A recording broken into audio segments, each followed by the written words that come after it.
public hearing. Oh, This okay. would be I thought we were just going to do a part. But Oh, no, my no, fault. yeah, this is a public hearing. Thank you. This should only be a few minutes long. Okay. Mr. Venus, Present. Mr. LaScavitch, Here. Mr. Lombardo, Here. Ms. McDermott, here, Mr. McGinley, Present. Mr. Mitchell, Here. Mr. Perry, Here. Mr. Thornton, Here. Mr. Urban, Here. Mr. Lovett, Here. Ms. Radel, Here. all present. We're open for public comment on the proposed ordinance authorizing and approving a project of the redevelopment authority of Luzerne County. I'll spare you and not read that entire thing. None of my slips say public hearing. Do any members of the public have any comments on this only? I have attendees with their hand up. Mr. Rabo, is it on the public hearing? Yeah. Can he speak? Okay. Mr. Rabo, Madam Chair, now, we can hear you. Go ahead. thank you, Madam Chair. This is in regards to the public hearing on the debt for the, well, now it's going to be 47 million instead of the 51 million due to the lender. So it's going to be $47,155,739. The interest will be $27,844,251 for a payment of total payment of $75 million. So I'm going to ask the question of council and maybe Manager Robertson also, if he can chime in, is if for this project for the Nanticoke Bridge, since this new payment structure is not going to cover the total cost of the bridge project, if council so chooses, what's the recourse? What's the options available? I think that needs to be explored. I would hope that the council and the redevelopment authority can hash this out before the state comes back with its decision. The Commonwealth Finance Authority comes back, and we can hash it out at a public hearing similar to this. So I hope that this doesn't get rushed through tonight. I understand time is of the essence when it comes to getting the documents together, and I hope Mr. Kozlowski the bond counsel can further expound on the details better than I can. So I just want the public to be made aware of this. And also I hope that Madam Chair, you and the members of council can put this on the ballot referendum to let the people decide which projects they would like to see in the county be addressed with this money if it comes down to that the state approves this. Thank you very much. Thank you, Mr. Rabo. Alicia Hoffman-Merlovich. It's Alicia Hoffman-Mirilovich. I'm from Fairview Township, but I'm speaking on behalf of many of our members that live in the County of Action Together NEPA, as well as myself. We oppose the approval of $55 million in debt guarantees at tonight's hearing. More oversight and public discussion is needed regarding this issue, and tonight's scheduled 10-minute hearing is woefully inadequate. The bond proposal in question is complex and large in scale. It will take $3 million from the LSA money for the insurance of the bond every year for the next 25 years, obligations that the taxpayers will be required to pay if revenue from this casino does decline. Every member of the Luzerne County Council has pledged to be fiscally responsible stewards of the taxpayers' money. However, County Council is prepared to issue a $55 million in bonds primarily for one bridge whose publicly stated renovation costs are vague and inconsistent. 10 years ago, Luzerne County created a report to evaluate the structural strength of the Nanticoke Bridge and the approximate cost for its renovation. The report estimated at that time was $25 million. While materials and construction have risen, they have not doubled in 10 years. How can the council proceed without a full hearing in regards to the project costs of and projected costs of this project. Furthermore, council members and Senator Udicek stress that these infrastructure bonds are for the benefit of the entire county. Yet we are saying that this will only benefit a small portion of the county for the majority of the money.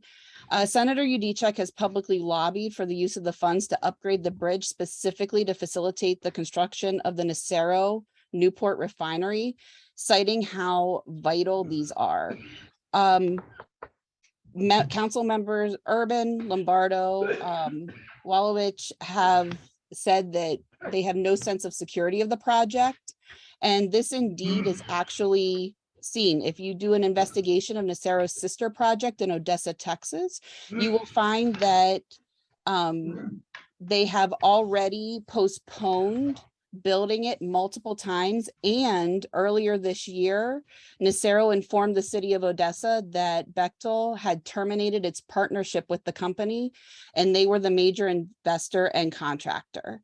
So they don't know to this date of how or when this will indeed be built and what benefits it would actually have to the community. The benefits and economic prosperity afforded by investing in our infrastructure in Luzerne County are enormous. However, the investment should benefit all of Luzerne County residents, not one private corporation. So I urge council to vote against this. Thank you. Mark Schaefer? Yeah, I'm also here to talk about the bridge funding. I'm going to cover What town do you reside in? Oh, sorry, Wilkes-Barre City. Thank you. I'm going to talk about some similar points. I'm also concerned about the rapidly increasing cost of this bridge. As Alicia pointed out, it was significantly less 10 years ago, and even sooner than that, even just in January 2021, the cost is projected at only 35 to 40 million. So even just within a year and a half, it's gone up 20 million. So I have concerns that the price estimates of this will continue to rise. And since this is only part of our casino money, what will the funding mechanisms be if that doesn't come through under budget, as public projects often go over budget? I'm concerned that we will be funding something that can't be completed and will require new budgeting. And as Alicia has pointed out, this is largely to benefit the Nacero project. At the last meeting that this was discussed, there was discussion that this is needed for school buses and other things going across the bridge. This bridge can be renovated without doing such a massive investment in it. It doesn't need this much money. This is clearly to widen it more so that the heavy trucks that the Nacero plant needs can go over it. You can manage the bridge without preparing it for the Nacero plant, and that would save a significant amount of money and allow us to spend our money on our other bridges. There are around 60% of Luzerne County bridges are structurally deficient in the county. So I think that we should be focusing on bringing all of our bridges up to code and making sure that we have sufficiently strong bridges throughout the county before we focus on this one bridge that will pretty much exclusively benefit this one economic development project that might not even come through. That's all I have to add. Thank you, Mr. Schaefer. Ms. Hartman? Hi, Elizabeth Hartman, Hanover Township. I live kind of close to the bridge, but I want you to vote no for the bridge. You know, we're taking these big chunks of money and we're throwing them at projects. I think you talked more recently on the 911 equipment that I think would benefit everybody than we have this project. I feel like it's being pushed through before election time to make people look good so they can get their picture taken, that this funding came available, blah, blah, blah. We lost the Breslow Bridge many years ago. My family lost our main thoroughfare to our restaurant.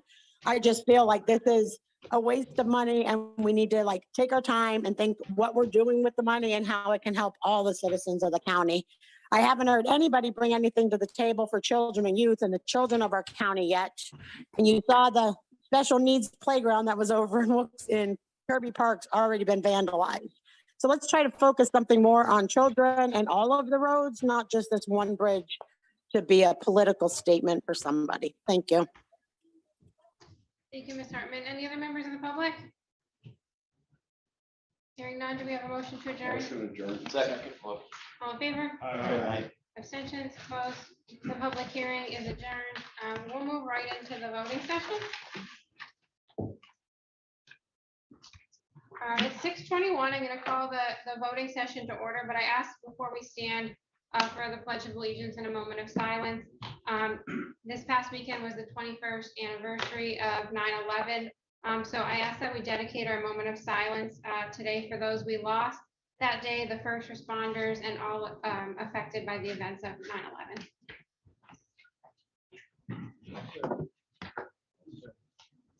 I pledge allegiance To the flag of the United States of America and to the republic for which it stands, one nation, under God, indivisible, with liberty and justice for all.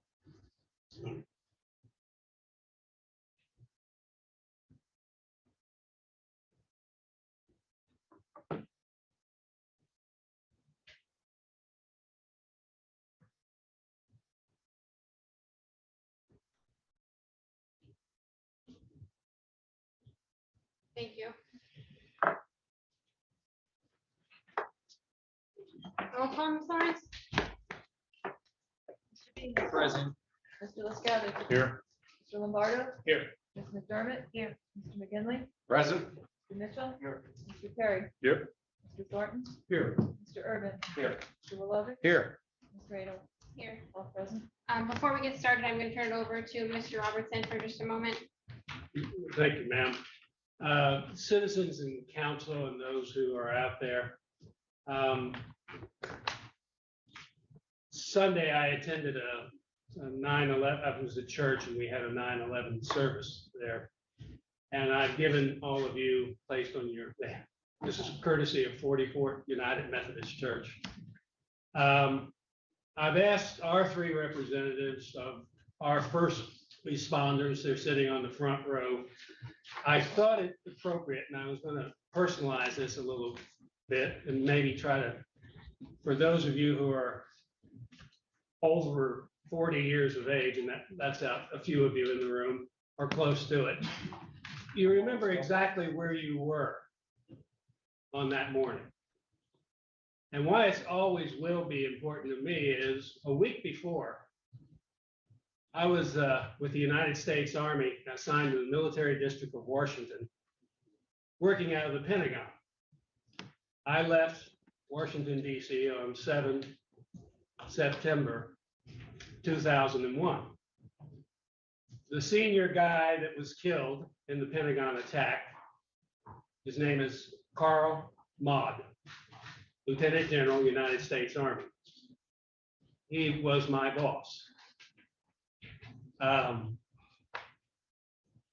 A good friend of mine, another lieutenant general, they had to dig up. It took them several hours to get to it. General John Pickler is alive and well today and living in Tennessee.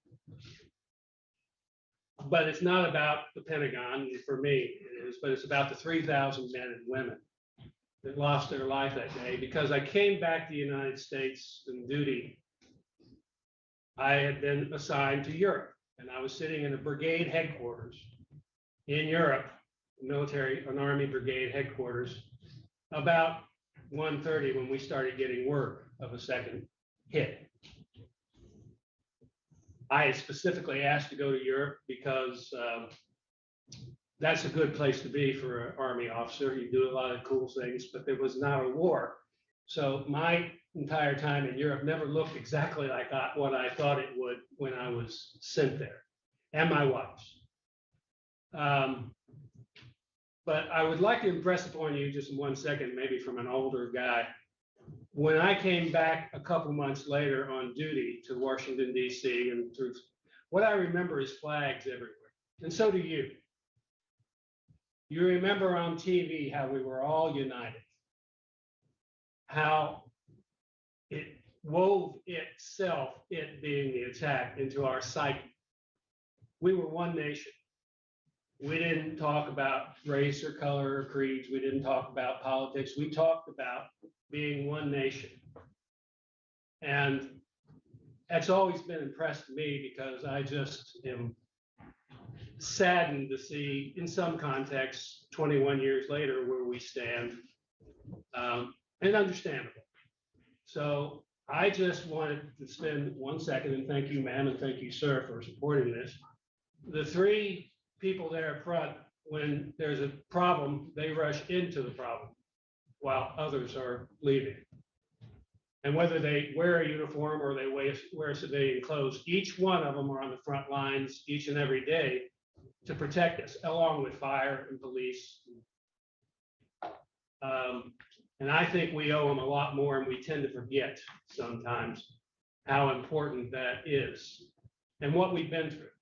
So I appreciate you all having these. If it does anything more than cause you to remember where we've come from and maybe where we should, some context, head back to.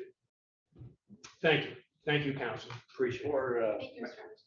Come on, Mr. Manager Ricketts. Robertson, son, would you introduce the people, please? Yes, if you would stand.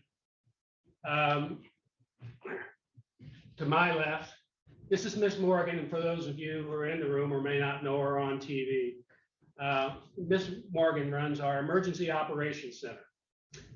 And as a former city manager, I can't tell you how important Miss Morgan and her very small team that's not staffed properly, in my mind, become when there's a flood or when there's a earthquake problem, or even when the president visits 2 weeks ago, and we have electrical problems at 6:30 in the morning.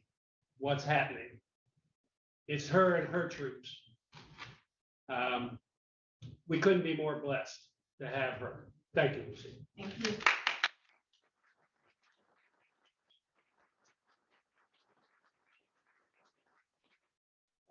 To her right in the center is Mr. Fred Rosencrantz. You all know specifically in the 3 months I've been here, 3 weeks ago, 4 weeks ago, something like that, we had a singular historic fire. 10 members of the same family died in one instance. His team hear that each and every day.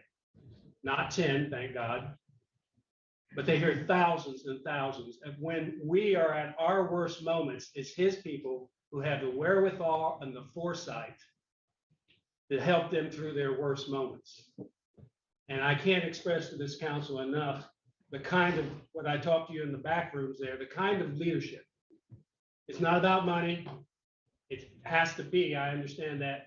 It's not about papers. It's not about 911 systems. It's that kind of leadership, that flawless leadership that tries to convert that to the best outcome as best as we can do. And that leaves sometimes impregnable memories on that team. And it has, this one has. We know that. We're dealing with that. And also put a pitch is if that's what you think your sons or daughters or significant others could help us with, there are 28 holes. We're running on dry. We could use your help. Thank you, sir.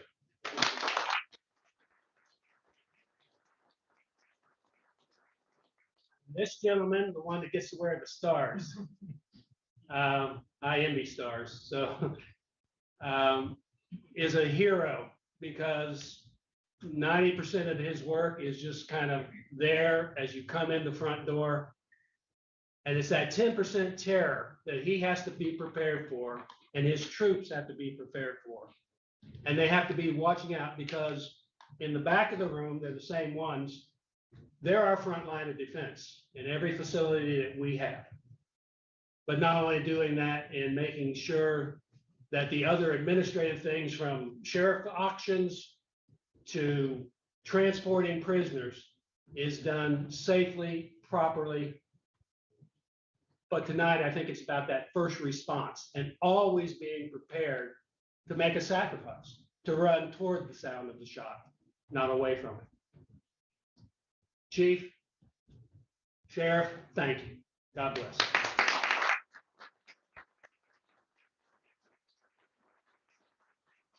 That's all I had, ma'am. Thank you so much. And thank you to the three of you. Yeah, sure. Thank you, Mr. Robertson. It's not often that what we do gets noticed and we don't do for that, but it means a lot to us and our teams to be recognized like that. And I just have to say that when we had the power outage, I called them time after time again. And finally, I just said to them, well, you didn't block me yet. So that's a good thing, because we never call with good news, unfortunately. It's always, oh, Lucy, what is this? Or Fred or Brian. So we thank you. We couldn't do it. It takes a village. So we couldn't do it without all of you and Mr. Robertson. So thank you very much. Thank you. Thank you to the three of you and your teams too. We appreciate you guys. Thank you. I promise you would leave. I'd leave if I were you. I was close. I was close. Run. Run. All right, so we'll get started. We'll get started now. Does anybody have any deletions from the voting session agenda? Madam Chair. Sure. I submitted an ordinance for tonight's voting meeting and deleted from the agenda. I was wondering why. It was not added to the agenda due to the memo that we received from the Office of Law. So the reason cited in that was that the ordinance proposed that we just considered the last several meetings by Mr. Urban. It was very similar to that, so that it would be considered reconsidering it. So if somebody from who voted no wanted to present that or sponsor that, they can get that added to the agenda. But somebody from the side that failed, we can't add it to the agenda until a reorganization meeting. Okay, I just want to comment on that because the reasons that were offered by the Office of Law, by Attorney Steen and Attorney Wisconsin, was that the ordinance I proposed was of the same purpose as the ordinance that was proposed by Mr. Urban weeks earlier. And if it was not of the same purpose, it would have been required to be on the agenda because, as you know, any member could introduce an ordinance. So I want to just comment on that because the Office of Law offered an opinion. Now, there are facts and there are opinions. The facts are this. 5 weeks ago, Mr. Urban introduced an ordinance at a public meeting. There was a long discussion, maybe 2 hours long, at the introduction of his ordinance. There was also 3 weeks ago, the actual vote on the ordinance. And it was, again, a very long discussion, and I'm not suggesting we get into a long discussion here tonight. That's not what I'm doing. But I have to point out that the ordinance he introduced was very explicit in that it was stopping taxpayer funding and supporting personnel to move drop boxes around the county. It had to do with eliminating funding from the public. He stated that several times at both public meetings. He looked at the public after they spoke for an hour or two and said, my ordinance does not stop drop boxes. That's not what it is doing here. I also stated the same. Also, there was many members of the public that went to that podium and stated the same thing. There were members on both sides of the argument, those in favor of the ordinance or the new ordinance and those that were against. And many of them said, if this passes tonight, this is 3 weeks ago, it will not stop drop boxes from being used in the county. The chairperson herself of the election board, Miss Denise Williams, stated that at that podium. She said, if this ordinance passes, we're still using the drop boxes. This will not stop the use of drop boxes. So the facts are, Mr. Urban stated that it's not to stop drop boxes. I stated it, many members of the public stated it, and the chairwoman of the election board stated it. Those are the facts. But now you enter in the Office of Law, Attorney Steen and Attorney Shannon Lipskansky. They said, you know what? We don't believe that. We don't believe the public. We don't believe Chair Denise Williams. We don't believe Mr. Urban. We don't believe Mr. Thornton, what they said. They took the view to purport to get in my head and his head what we really meant, even though we stated otherwise at the public meeting. But they thought they knew better, and they got in our heads, and they thought they knew what we're thinking, and they didn't go along with that. The ordinance I proposed clearly would eliminate, if passed, would eliminate the use of drop boxes. That is entirely different than the purpose of Mr. Urban's ordinance, as was evidenced by fact. Look it up in the record. Many testimonies here stating otherwise. I think it's wrong. I think the Office of Law reasoning is flawed. And I think it's wrong, Madam Chair, that you are going along with this. And I implore you to strongly reconsider the introduction of that ordinance, because it is different. It's not the same. I would hate to argue this out in court, because both sides, I mean, clearly the purpose of that is not to stop Dropbox funding. It might be the opinion of the Office of Law, but that takes conjecture and that's argumentative. There's no facts behind that. You can't present any facts for that. So it's flawed. And Madam Chair, I strongly urge you to reconsider this, because if not, you're acting nothing but an oligarch. You're deciding unilaterally what's good for this county and what's not, instead of letting the duly elected 11-person body here decide what's good for the county. You should not be making that decision on an issue that is so controversial in the county. More than half of the county is just in an uproar over this on both sides of the issue. Half of the county, you know, and for us to sit here, and some have said, we have a lot more important issues to move on to. We can't keep talking about this. I get that. But just because we put it to bed, it's not put to bed. This is going to be volatile. It's divisive in the county. It is not going away, regardless of what you all think. Madam Chair, I think you should not unilaterally decide what is good for this county and what's not. I think you should let it come to a vote, at least the introduction of the ordinance, and then at the next meeting, let them all vote it down. But at least let it be introduced. I think it was wrong that you didn't include it. Sure, so can I just rebuttal very quickly? Just because some comments are made about me, I would like to speak first. First, I'm choosing to go by the opinion of the Office of Law that was issued, so I'm following that. Secondly, like I said, if any member who voted no to that ordinance would like to bring it up, they are more than welcome to sponsor it, and we will get it added to the next agenda. And number 3, Mr. Thornton, the rules of council are that the chair sets the agenda. You did not send that ordinance to me to get added to the agenda. I did. You sent it to Mr. Skeen, And you. Attorney Skeen. And you. And you addressed your correspondence to Attorney Skeen, direct the chair to do And I this. copied you on You the as a ordinance. council member, you copied all of council. Right. Right, And you signed the that's not ordinance. how we have things to the agenda. Okay, well, that's a cop out, but thank you. Go ahead. Madam Chair, just real quickly, Brian, I respect everything you said, but very simply, I'm sticking up for the chair. She went to our chief solicitor. We listened to the chief solicitor. I mean, they're lawyers. I mean, they have their reasons. I'm sure that our chief solicitor will expound upon exactly what his reasonings was and why we're doing what we're doing. But I agree with Kendra 100%. What would you say? No, we shouldn't go with it. Absolutely. I agree 100% with you, Dick. Thank you, Mr. Perry. Go ahead. Mr. Thornton, as well, I mean, we talked about this ordinance and the different ordinance for weeks and weeks and weeks on end. If this was the end goal, which I implored council to do when we were talking about it, we should have amended that ordinance, but we didn't. So now we're doing something that is just gonna let us circle the wagons again. And we will also certainly get sued for it because that's out of our wheelhouse. I think we prevail. Mr. Ms. McGinley? Radel. First of all, I support Ms. Radel's decision based on the information she received from the solicitor's office. And if we're not going to take the information from the solicitor's office, we don't need Mr. Skeen sitting there anymore. He's an attorney. He has background in the information, and I respect the fact that he has an opinion.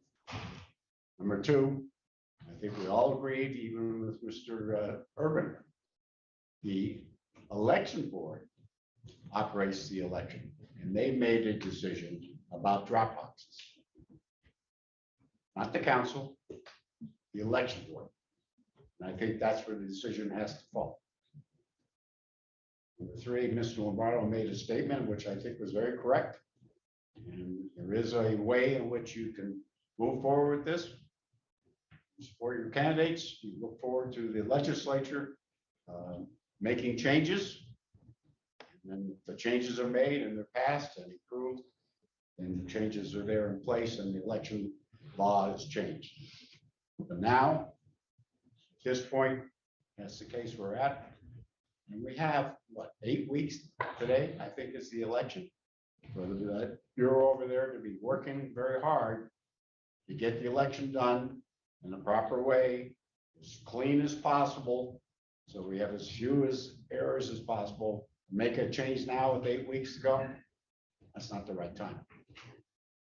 Thank you, Mr. McGinley. So Ms. Williams said, I need to buy a helicopter for election day so I can get around to all the ballot boxes and voting and observe it. I'm just gonna buy a helicopter, 500,000. No, council has the ultimate oversight for things that are not necessary, things that are not mandated by election law. I think we do have the obligation of oversight over all the committees and boards in the county when it gets out of hand and so divisive and controversial in the county. I think we do have that oversight, but that's all. Thank you. Mr. Urban, go Just ahead. quickly, just one quick comment from me is that the ordinances are two separate ordinances. Mine was a fiscal ordinance. It was a financial sort of impediment, right? To limit the staff from being able to take the boxes out and from cutting a check. Here, he's doing an outright ban, which are two different topics. I wasn't banning, he's banning. They are different in subject matter. Under the charter, the councilman can bring an ordinance at any time. And I think, by impeding him from introducing that ordinance, he has legal recourse that he can take against his own body and the solicitor. And it'd be unnecessary litigation that's going to cost the county money. And he's going to prevail because actually they are two different ordinances. One's an outright ban. I think, all of us, we did not just raise our right hand for the charter, we also raised our right hand for the Constitution of the United States and the Pennsylvania Constitution. And under the Pennsylvania Constitution, election law must be uniform across all 67 counties. And having some counties that have drop boxes and some don't, that's not uniformity. And that's not following the Constitution. So, every one of us took that oath of office. And I think, the Pennsylvania Constitution actually trumps our charter. And state statute trumps in election law matters, our charter. And that hasn't been litigated yet. But, if we want to go down that road, maybe we should take a vote on litigating our charter in court and Title 25. We also, speaking of the oath of office, we also have a fiduciary responsibility to the taxpayers of the county to not spend it on unnecessary litigation.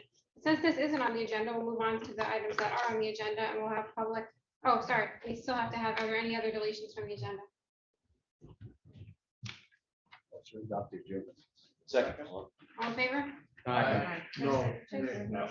No. Nay. He seconded. Just one name? No. Two? No. Three? Roll call. Okay, roll call on adopting the agenda. Mr. Bean? Yes. Mr. LaScavitch? No. Mr. Lombardo? Yes. Mrs. McDermott? Yes. Mr. McGinley? Yes. Mr. Mitchell? Yes. Mr. Perry? Yes. Mr. Thornton? No. Mr. Urban? No. Mr. Wilovich? Yes. Radel? Yes. 8 no. 3 yes. Yes, 8 3 no. no.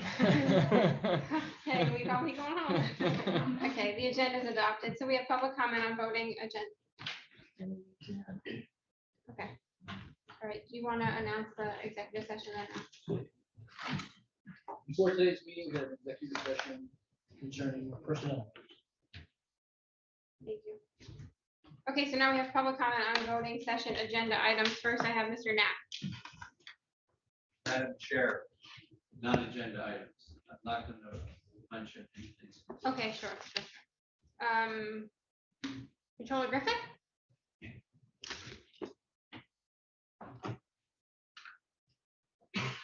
My agenda item is item number 3, 4, and 6. Item number 3 is the motion to introduce an ordinance amending the fiscal budget for Luzerne County Election Integrity Grant. That agenda item was not complete as of till about 11 o'clock this morning, which I think violates the sunshine law about adding things to the agenda that's not 24 hours in advance.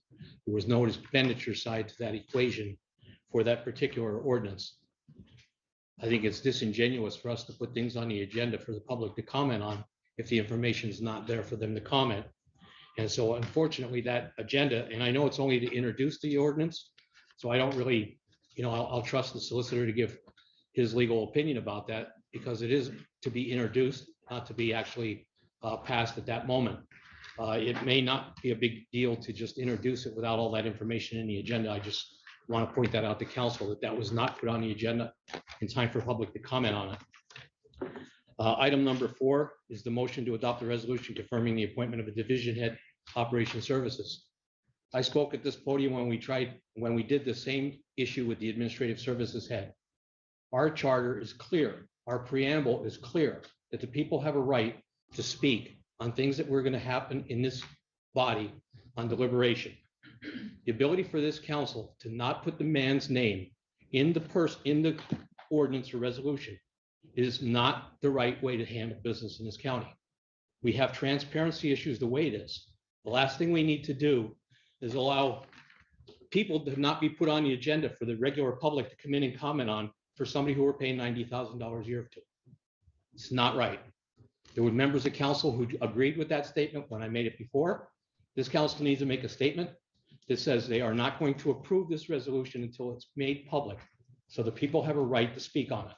There are people that may know this person who's being appointed that could have accolades, and there's people that may know this person could have reasons that they should not be appointed. And council needs to hear from the people. That should be disclosed. The ability to put the salary in that line item is outside the council's purview. Council confirms the manager's choice. You don't set the salary. You've already done that in December when you made the budget. There's no reason to put the salary in that resolution at all. That's already been determined. The manager wants to pay him $94,000. He could do that. All he has to do is pay it. And council can deal with that at budget time.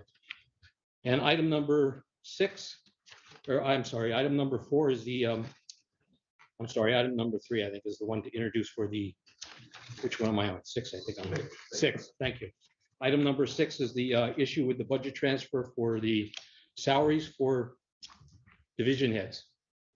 The ordinance makes this council a salary board.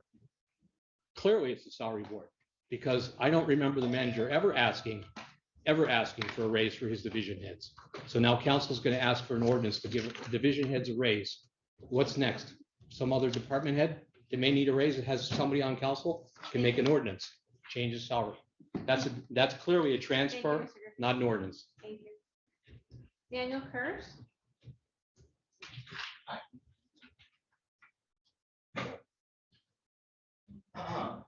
Oh, it's not, is this a non-agenda item? You have non-agenda item, check that. I'll sit down. Sure. Sorry about that. That was- Any other members of the public? Mr. Rabel looks like he has his hand up. Thank you, Madam Chair. This is in regards to the election integrity grant on the, to be amended, or actually for the, is it item number 3 on the agenda? I would like to add to what Controller Griffith said about the sunshine law as far as the 24-hour in advance. Yes, that should be 24 hours in advance, and it was passed, I believe it was passed last year, if I'm not mistaken. And I did mention that to council last year when the sunshine law was amended. Also, with regards to that funding, I would like to know, as far as why is it that the Office of Law granted for the sorting machine to be utilized for that funding, yet no one is saying anything with regards to, anything else, like in terms of, like temporary staff or drop boxes or anything like that. I mean, I do believe that should be an issue of council. And I agree with what Mr. Thornton, Councilman Thornton said with regards to the Office of Law rendering an opinion that flies in the face of election law. I think what needs to happen is you guys need to get a second opinion, a secondary opinion from an attorney that's an expert in election law. I don't buy the majority's song and dance, so to speak, when it comes to the Office of Law, because they happen to be licensed attorneys. They are not experts in even municipal law, let alone election law. So the county residents are being woefully disserved by their opinions that they're just winging it on. And it lends to a political narrative of, and I'm going to use Councilman Thornton's word, oligarchs, because that's what we have in Luzerne County Courthouse. And that's oligarchs telling our elected officials how they should act and react instead of listening to their constituency.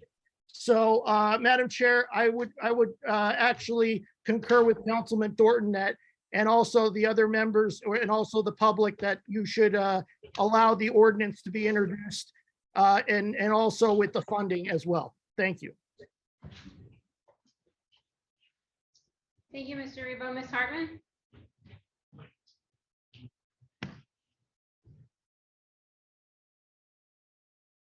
Ms. Hartman? Can you hear me now? Yes. Okay, sorry about that. So Controller Griffith brought it up about the job that is being put up and the cost of that job, and there's no name associated with it. I agree. Before we go any further there, that needs to be disclosed, who's getting this job, who we're looking at for this job. Just like when Mr. Robertson was coming into his position, everybody's names were disclosed. Then I'd also like to comment on the drop boxes. The time that we spend talking about these drop boxes, okay? Every minute in Pennsylvania, a child is removed from their home for children and youth lying to family courts. Can we stop talking about something that's already done for this year? And let's move forward and worry about the children of this county. They got screwed by Chivarella. They got screwed by Von Swan. Open your eyes. Children are being stolen every day for the Ms. money. Hartman, try to stay on to funding. agenda topics. Sorry, try to stay on agenda item topics. If you want to speak on children and youth, you can speak at the end of the meeting. I'm done. Thank you. Okay, thank you, Ms. Hartman. Any other members of the public? I don't see any more hands up. We can move on to a motion to approve the minutes of August 23rd. Second. All in favor? Aye. Abstentions, opposed? Okay, those minutes are adopted. Motion to approve minutes of August 29th, 2022 special meeting. So moved. Second. Venus. All in favor? Aye. Abstentions? That's approved as well.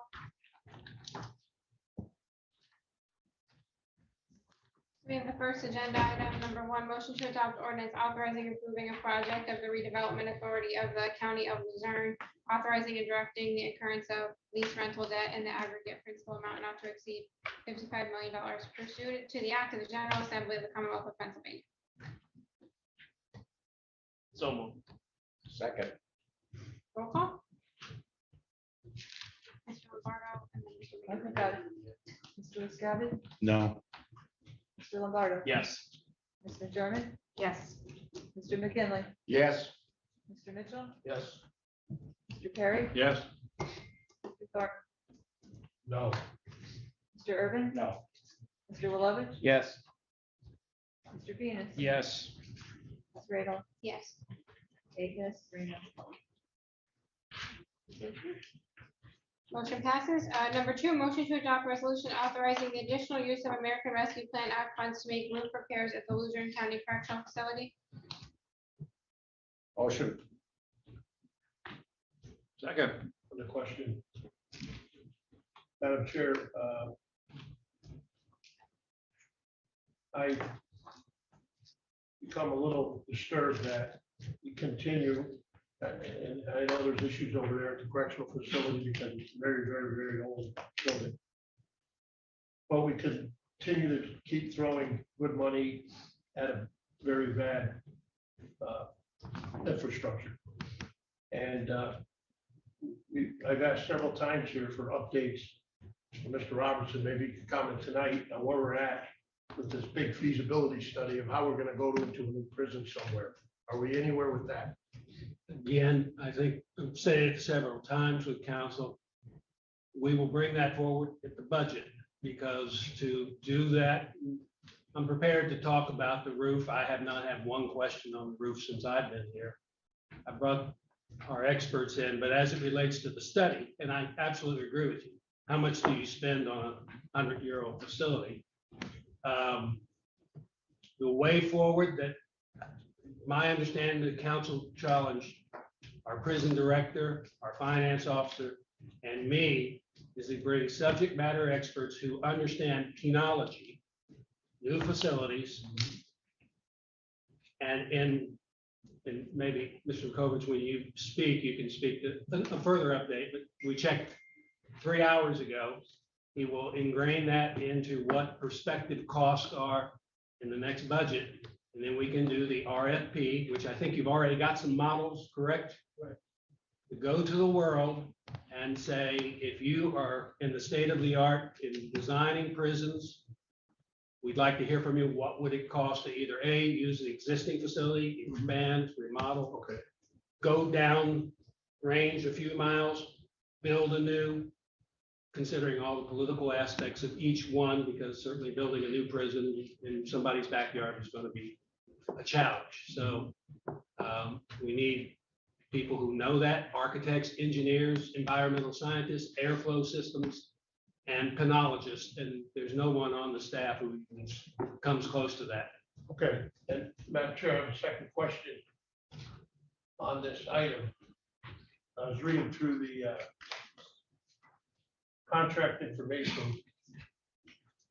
I noticed, and I guess we should have someone, maybe Mr. Plush or someone explain. There's 2 alternates on the job in the contract.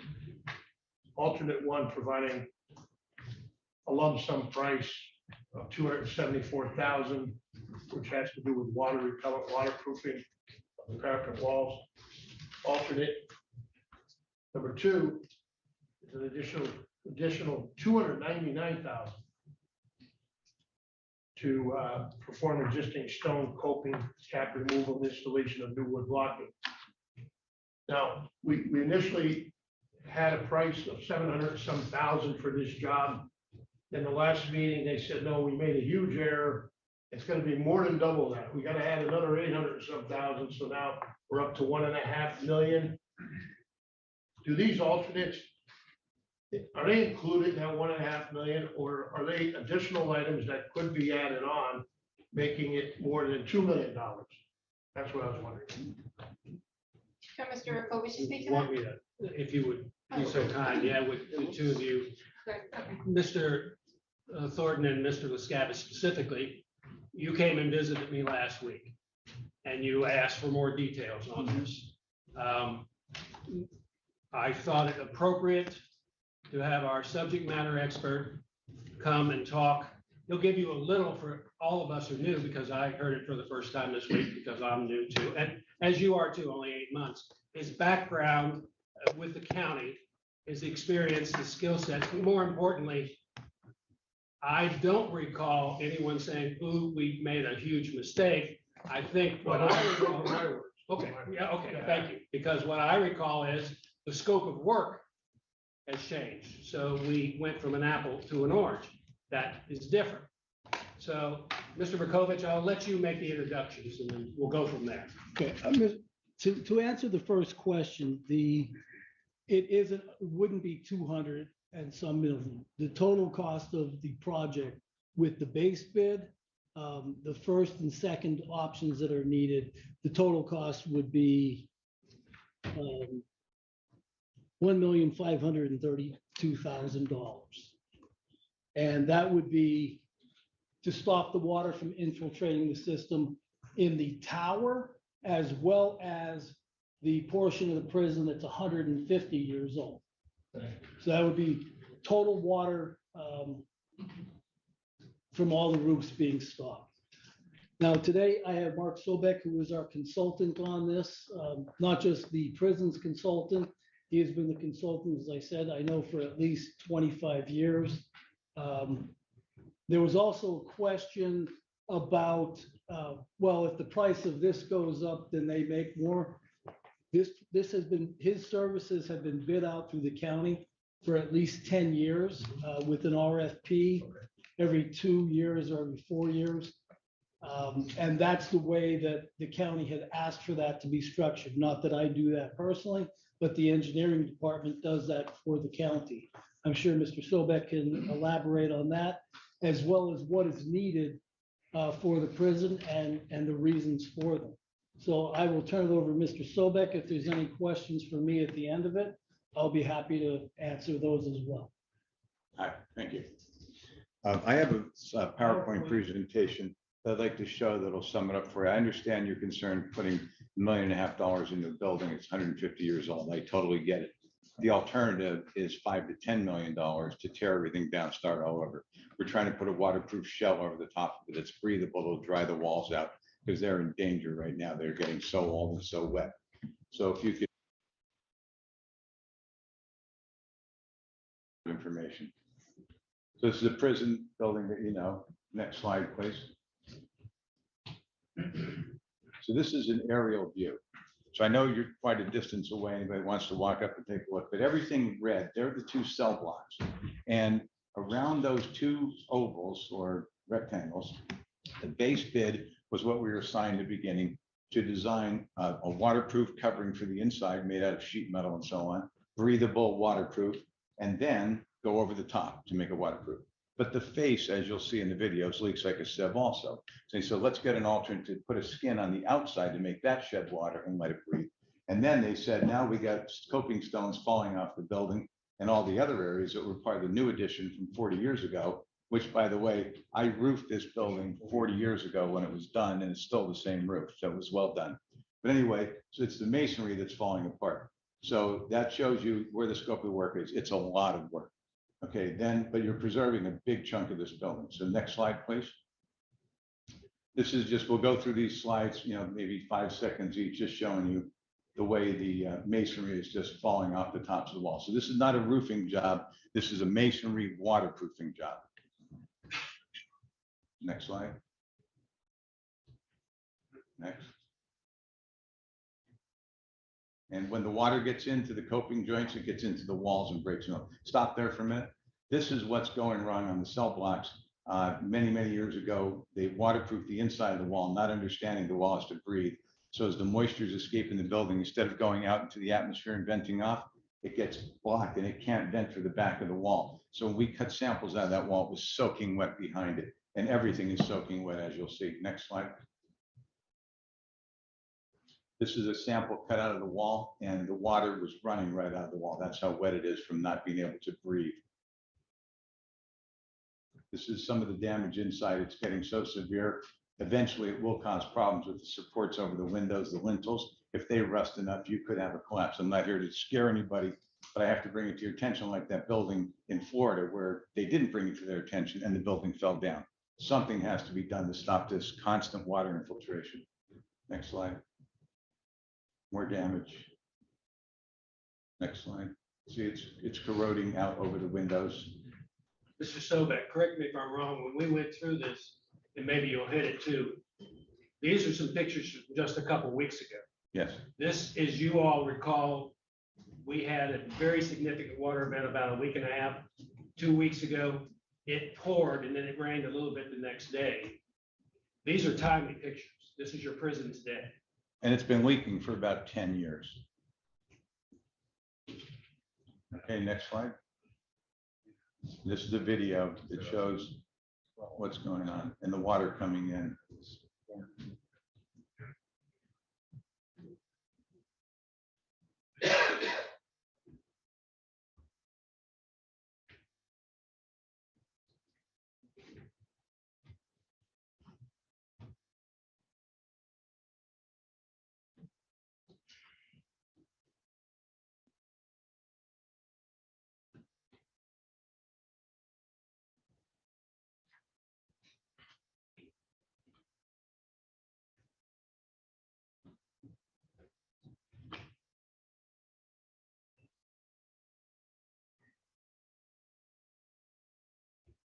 I'd just like to point out that these aren't storage areas or somewhere inside the prison.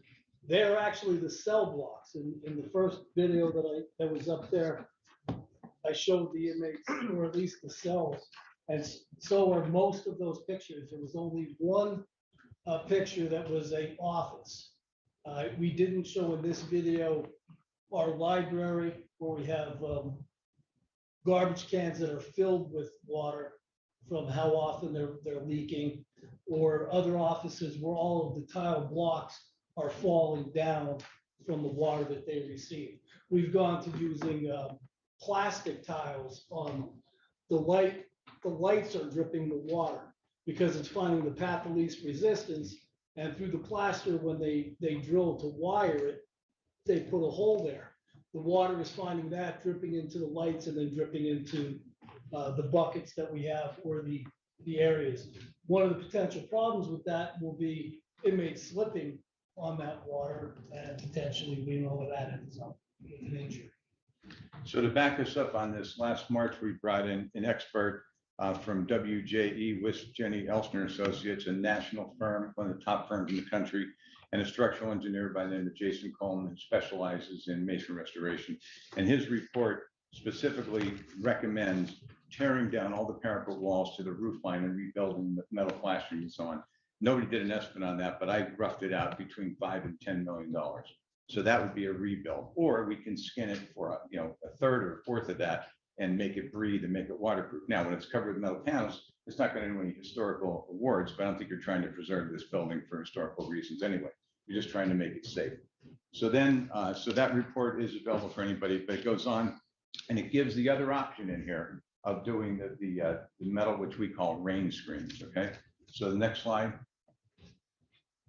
So this is what it looks like when it's done. So you go to the wall, take off all that old material so it can breathe. And that contains asbestos, by the way. That's one of the reasons the price went up, because that has to be handled specially and disposed of specially.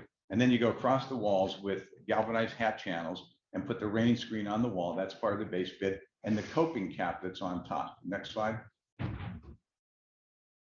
And this is a local building we did for a school district. There you can see the scaffolding hanging there. The front of their walls were falling apart because their walls weren't breathing. So we skinned the walls with the panels on the back, coping on the top. Now it can breathe, and 10 years later, no more masonry damage. It all dried up. Next slide, please.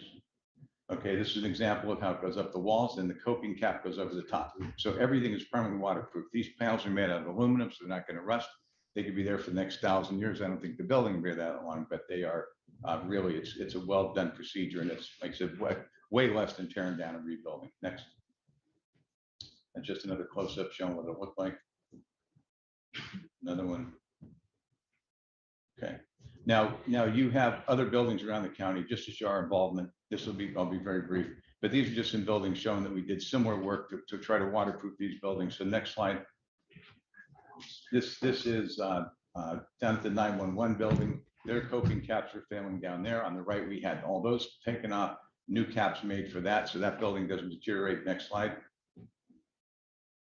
Okay, and then when that was done, that's what it looked like from the ground, all waterproof. Next one. This is over at Penn Place, where the county manager's office is. Those walls weren't flashed properly. We're having work done there to try to stop the water infiltration in that building because it wasn't done right to begin with. My job is to get things right for you so that they last 50 years, not 15 years. All right, and then next one. Next slide. And then this is just to quickly show Temple Israel in Wilkes-Barre near Wilkes campus. Keep going through these quickly. They had wall problems and so on, and we did the same thing over there. To rip the walls up, put the panels on, restore it. There's stop for 1 second. Just goes to show you when we store these things, they come back and they're ready for the long haul. And I think that's probably the end of it. One more. Okay, that's it.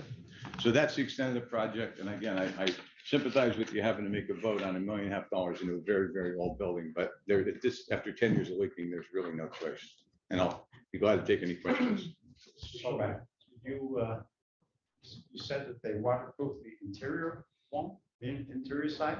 Yeah, so when the prison was done, and they did that, the architect time didn't understand that and specifically specified to put tar up the back of the wall, which was a bad thing. Now everybody in my field knows you don't do that anymore. They used to think we were really waterproofing it, tarring the wall. It's actually a mistake. The wall can't breathe, forces the moisture out. I'm surprised of the interior part. The what? The interior side of the wall. Yeah. that, there aren't water. Well, they thought it was smart. Take the roofing across the roof up and over and you've got everything encapsulated. Turned out it was a mistake. Okay. So, Yes. go ahead. So, but thank you for the presentation. You know, pictures speak 1,000 words. And the explanation, the idea of the firm, so from a structural engineer, that was very helpful. I wish I had that information at the beginning. But anyway, going back to the question I had earlier, I know the total you stated was 1.5 million roughly. So how do these alternates come into play? Could they be added or could they be deducted? It's just So what added, happened before the pandemic and so on, and when costs shot up, we estimated about $700,000 for that. When the bids came in, the first time there were no bids received, as Justin from our office told you, nobody, I mean, it's not desirable to work around a prison for many months, you know, it's uncomfortable for a lot of workers. So I don't think anybody's going to be chasing it. And so it did go over, it came in at 832, you know, with post-pandemic pricing. And then the other two alternates were to do the outside face with the panels. And then the other one was to go to the tower and all the other new additions where the top caps are crumbling and falling off the building. So that's how you ended up in $1,405,000.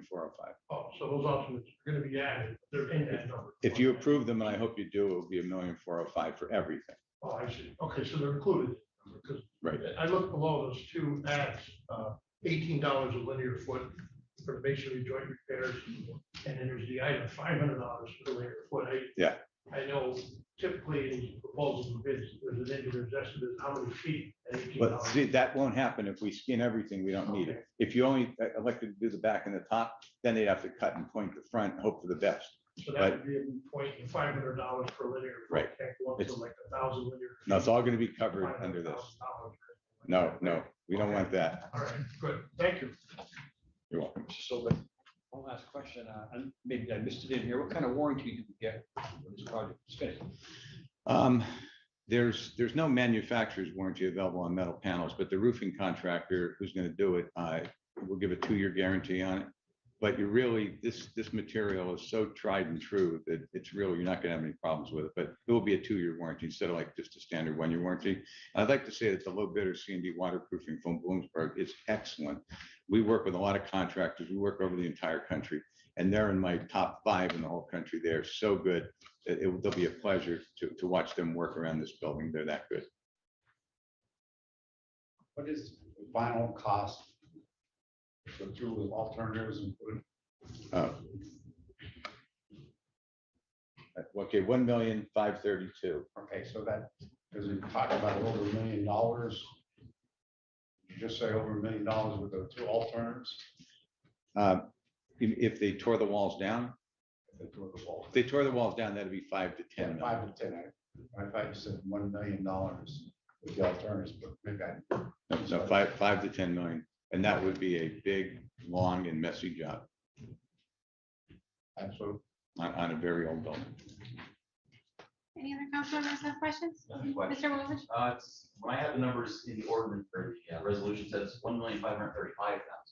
What's the actual?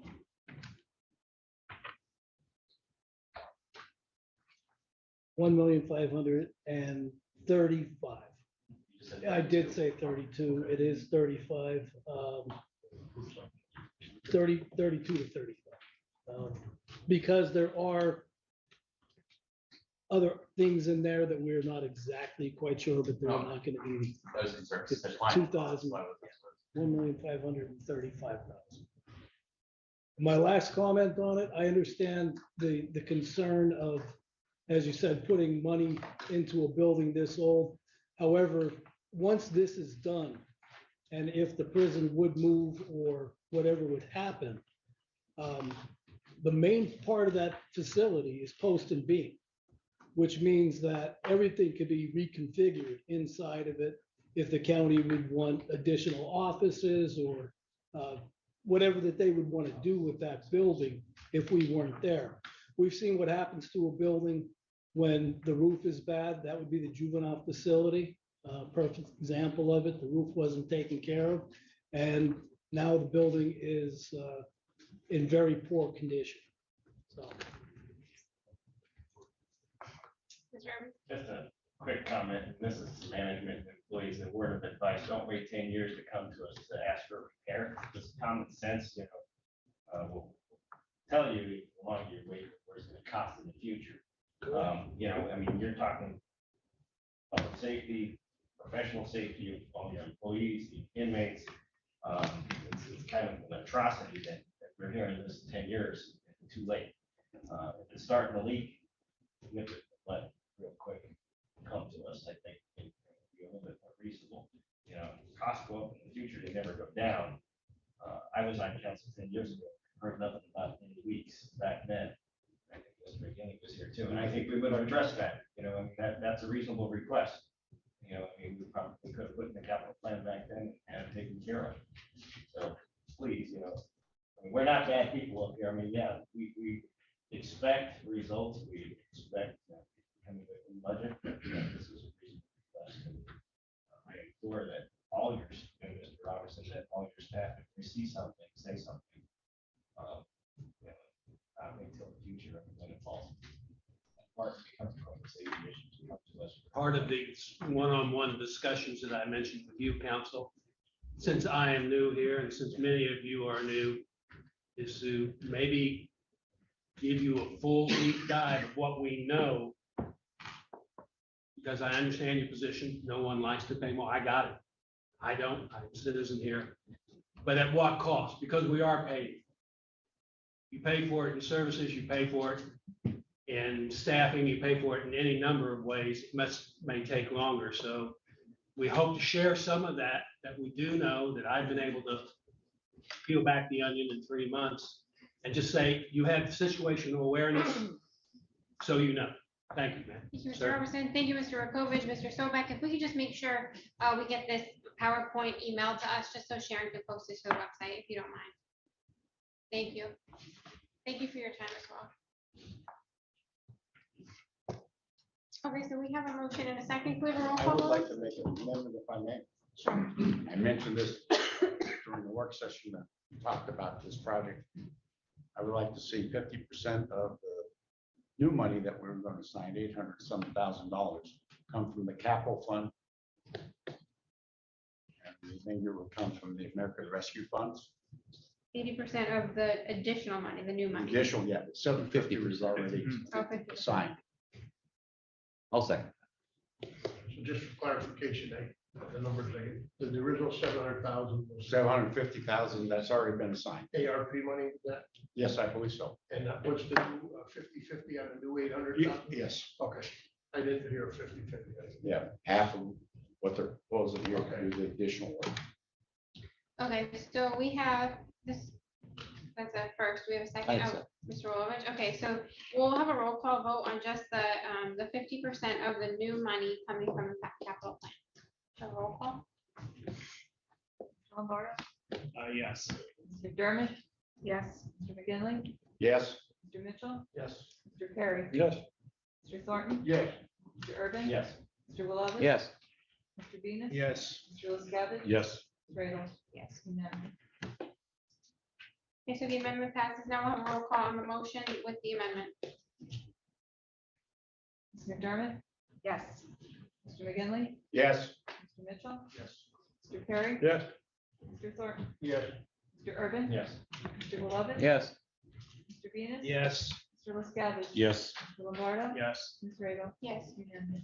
Motion passes. Number 3, motion to introduce ordinance amending the 2022 fiscal year budget for Luzerne County in regards to the election integrity grant. Madam Chair. You need a motion in a second to So talk moved. about it. Second. Okay, I think Ms. McDermott got the second. So motion by Mr. Lombardo, second by Ms. McDermott, go ahead, Mr. LaScavitch. No, we should make a motion to table number 3 due to the fact that it wasn't advertised within the 24-hour period. We'd be breaking our own rules. Second. We have a motion and a second to table, so there's no further discussion. We just need a roll call. Well, On the question, There's no question on, you can't comment on the sentence table. Madam Chair, what about on the amendment? Can we ask, or on the motion to table? No, once there's a None motion and a whatsoever. second to table, it goes immediately to a roll call vote. There's no discussion. That's right. Can't table an ordinance. Point of order. You cannot table an ordinance.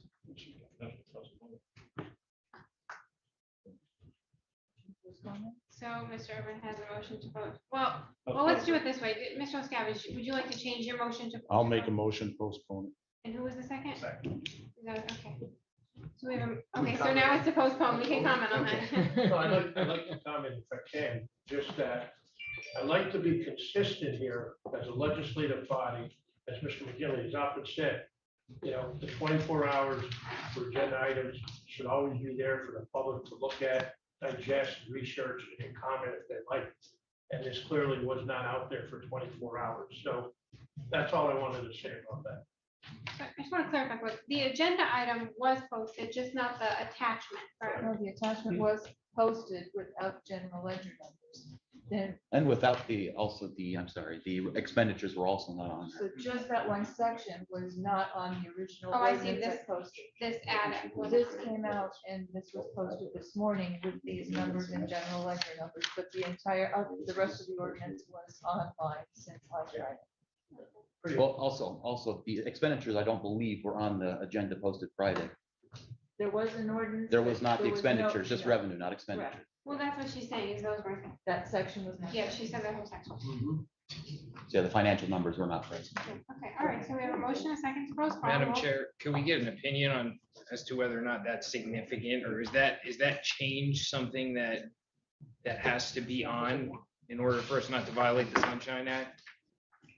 Right, I think the essence of from reading the ordinance, you'd understand what was going to happen. The only thing that was missing from the ordinance was the breakdown of the two figures and the general ledger numbers. So that was sent in, but unfortunately it was sent in on Monday, and it wasn't posted until today because the sheriff was limited. So, but the only thing that we have that's missing is the ledger numbers, which I don't know that the public, how much that matters to the public, it's just the ledger numbers, where it's going to go in our journal. The essence of what was going on was there and was posted. Mr. Skeen, my only concern is the other contractor on the machinery equipment, that breakdown was not listed on the agenda on Friday. We did not know where that money was going on Friday. So those numbers could have changed. As far as I know, they did not change. Those numbers were provided by Budget and Finance, and then that was provided. But were they provided to the public? No, So would that cause a conflict? I think due to the amount, it's not de minimis. I mean, it is a significant number because it's dealing with over $1 million. And Sunshine Law. that number was there. But the expenditures weren't. Only the revenue was present. The money, the public did not know where that money was being spent. Right. Well, I mean, it's been discussed here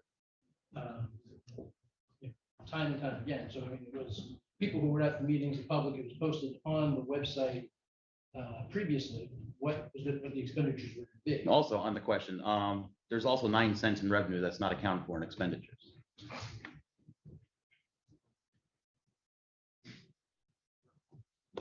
Okay. So where's the 9 cents going towards other contractual or machinery and equipment? Brian, I'm sure you have an answer. Yeah, honestly, off the top of my head, I think the 9 cents is going to other contractual. Let me pull up the email. I sent this out on Monday. I was working with Ms. Craig on it. I believe it was other contractual. Okay, it was not presented to the public, correct? Yeah, it was another contractual, the 9 cents. Just to the way, right? Goes forward. Yeah, we have a motion to postpone. We have a motion and a second to postpone. Is there a roll call on that? Yeah, okay. Mr. McGinley, No. Mr. Mitchell, Yes. Mr. Perry, Nope. Mr. Thornton, Yes. Mr. Urban, Yes. Mr. Willoughby. Yes. Mr. Venus. Yes. Mr. LaScavitch, Yes. Mr. Lombardo, No. Ms. McDermott,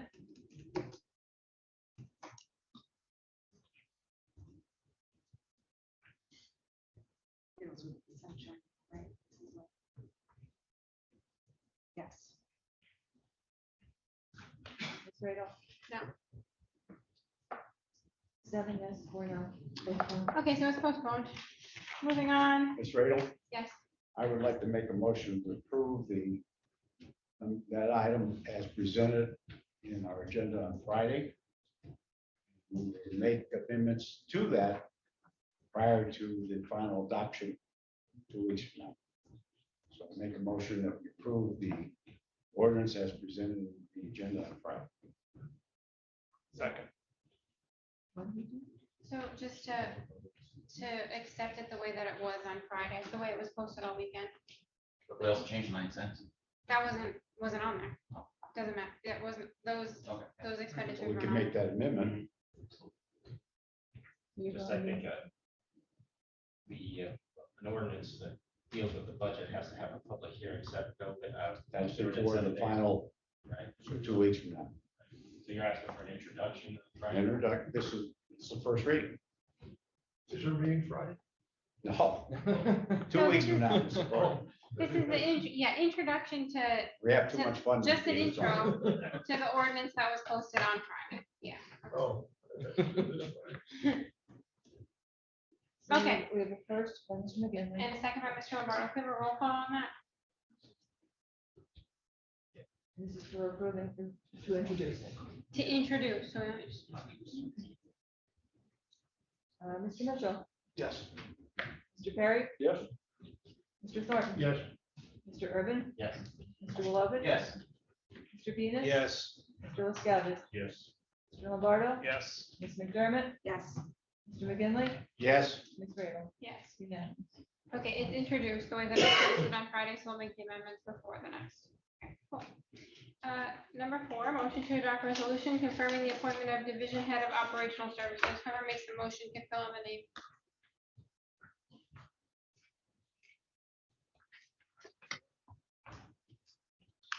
Make a motion for Greg Kurtz. Second, Venus. Roll call. Make a motion to table this. Okay, we have a motion to table. Do we have a second? I'll second. Okay, we have a first and a second to table. Roll call on tabling this. Mr. Mitchell, No. Mr. Perry, Nope. Mr. Thornton, No. Mr. Urban, Yes. Mr. Wilovich. Yes. Mr. Venus. No. Mr. LaScavitch. Yes.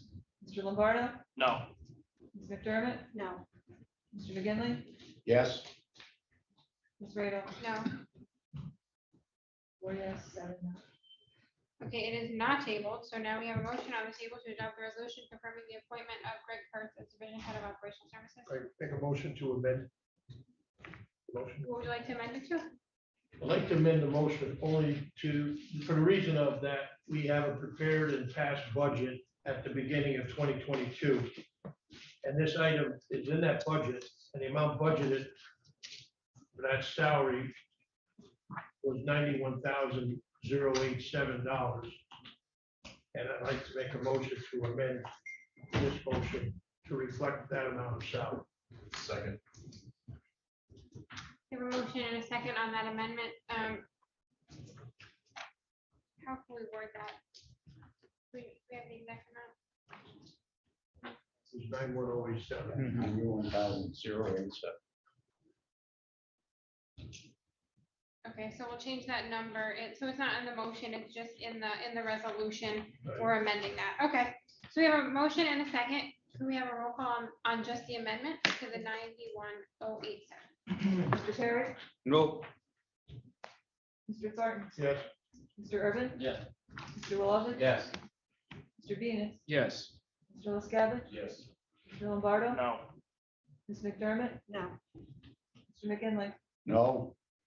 Mr. Mitchell. No. Ms. Radel. No. 5 yes, 6 no. All right, so it stands at Mr. Kurtz for 94,500. So we have a roll call on that. We had a motion and a second. We'll have a roll call on that. The amendment failed. Mr. Thornton, No. Mr. Urban. No. Mr. Wilovich. No. Mr. Venus. Yes. Mr. LaScavitch. No. Mr. Lombardo. Yes. Ms. McDermott. Yes. Mr. McGinley.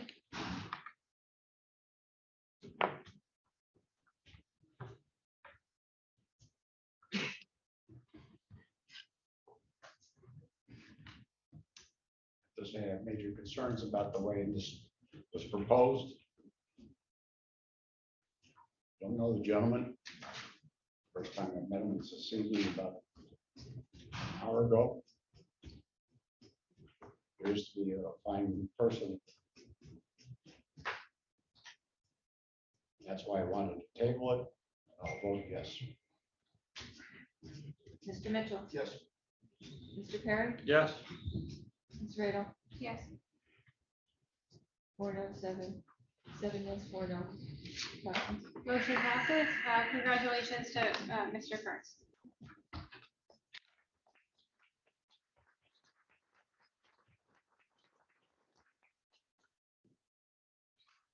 Moving on, motion to adopt resolution urging Northeastern Pennsylvania lawmakers to increase funding to Luzerne County for mental health related services. Motion, Venus. Second.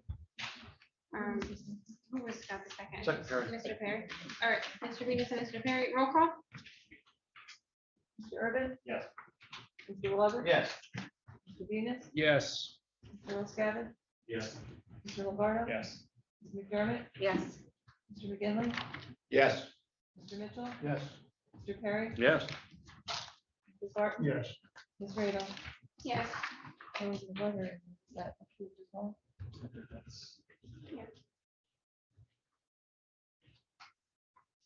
The draft. We approved it. There's no other, there's not a separate motion for the letter. Okay. There's not a separate, it's all together. Okay, I just want to make sure. Yeah, keep, it's all one motion. Thank you. Motion passes. Number 6, motion to introduce ordinance amending the 2022 fiscal year budget for Luzerne County. This is the division head salaries. Motion. Second. We have a motion by Mr. McGinley and a second by Mr. Perry. Madam Chair, Yes. Mr. Horn. I'd like to remind everyone of the words of our county controller, Mr. Walter Griffin, who is correct when he said this ordinance should be a transfer, not an ordinance, amending that budget for the division head salary. So I strongly urge us to go in that direction as a council and follow the rules. And I urge those here to vote against this motion. Mr. LaScavitch. In relation to this motion, I cannot support this. We have people such as janitors in this county barely making a livable wage. And we're gonna reward some division heads with salaries that they already agreed to, and that's already in the budget. And to think that, and I know I spoke to a gentleman that makes after 20 years, $14 an hour. I don't think that's a livable wage today. So I personally think that we as a council, if we're gonna give somebody more money, it needs to be that poor guy that's at $14 an hour. I'm sorry, that's the way I feel. In addition to that, we have some attorneys that we're in right now, we all know that. And we can't even come up with enough money to pay them. And I think that's a serious issue. So we better address some of these other things before we decide to be a salary. I just have a quick comment. I would love to support giving raises to not just the division heads, but like Mr. LaScavitch said, there are some issues with the amount of like the wages that some employees are getting. This is up to the county manager. This is not under council's purview, essentially. And as much as I'd like to support the raises, I have reservations only because if we move them, well, first off, if we move the money like this ordinance says, it's just moving the money. It's still up to Mr. Robertson or the county manager to give those raises out. This is just our side of moving the money. So there's that. And I just think this opens a can of worms if we're changing salaries to make them higher. What's to say another council doesn't sit here and doesn't like somebody and wants to make them lower? That's a little bit scary to me. So for that reason, I won't support this. But we have a motion and a second. Do any other council members have? And also on the question, you have several of our division heads who have been here many years in service. And now we're hiring other division heads from outside and paying them more. Paying them more than what our people who have been here years providing the service. Without question, that's unfair. Might be discriminatory. Without question. And this allows the money to be transferred. That's all it does. It does not change the salary unless Mr. Robertson decides. So it's not a salary, it's a budget transfer that allows the funding to be available. I understand. And I agree. I want to give them the raises. Well, I there's no just- question about I'm that. over here constantly every other day, and council could attest to this, saying, read the charter, stay in your lane. And I just think this is a little bit out of that, but that's my opinion. That's my just opinion. Go ahead, Mr. I mean, I think this is a slippery slope. I mean, especially 1 month away from when Manager Robertson presents his next month or his first budget to us, October 15th is when it's due. I think it would be more appropriate by the time this goes through our legislative process, it's going to be October. I think, you know, if you're looking to add more money and provide a range if they're hiring people, you can put it in the budget. We'll decide on that in the next couple of months. If there's money in the department, you can do an intra-department transfer, just without our permission, you know, without us passing this. You know, and I mean, the piggyback off of what Scavenge has stated, I think retirees deserve a raise too. And I think they may have gotten one in the last 14 years. Not since home rule, that's for sure. Really? Have they gotten more since then? So, okay, so I mean, you've got people that have gone maybe like once in the last 14 or 15 years who worked for this county in the past that haven't gotten any type of increase.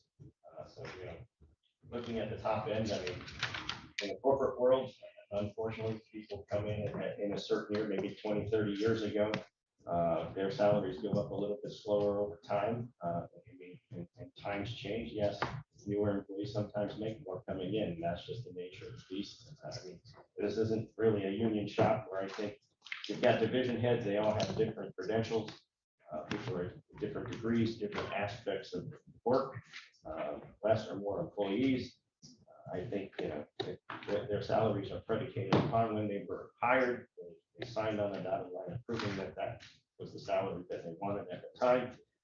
If they do a good job, you know, there should be, obviously, there's a merit increase program, I'm assuming that get raised. I mean, I think we put increases in the budget almost every year. That 7-year stint, management didn't get any raises. So this is a slippery slope. I can't support this. It's more. Urban, there were years that they were not given a raise at all, right under home rule, not 7 years. Well, no, I mean, there was a time period where there was 7 years that the management didn't get any. But during home rule, there were several years. Madam Chair? Yes. And just very quickly, if this is a budget transfer, it's up to the county manager to make this, to give the raises. He doesn't have to. He's in charge of that. All right, we have a motion, a second, clear roll call on this. Mr. Willoughby, No. Mr. Venus. No. Mr. LaScavitch. No. Mr. Lombardo. No. Ms. McDermott. No. Mr. McGinley. Yes. Mr. Mitchell. No. Mr. Perry. Yes. Mr. Thornton. No. Mr. Urban. No. Ms. Radel. If this came from Mr. Robertson, I'd say yes, but this way it's a no. Wow.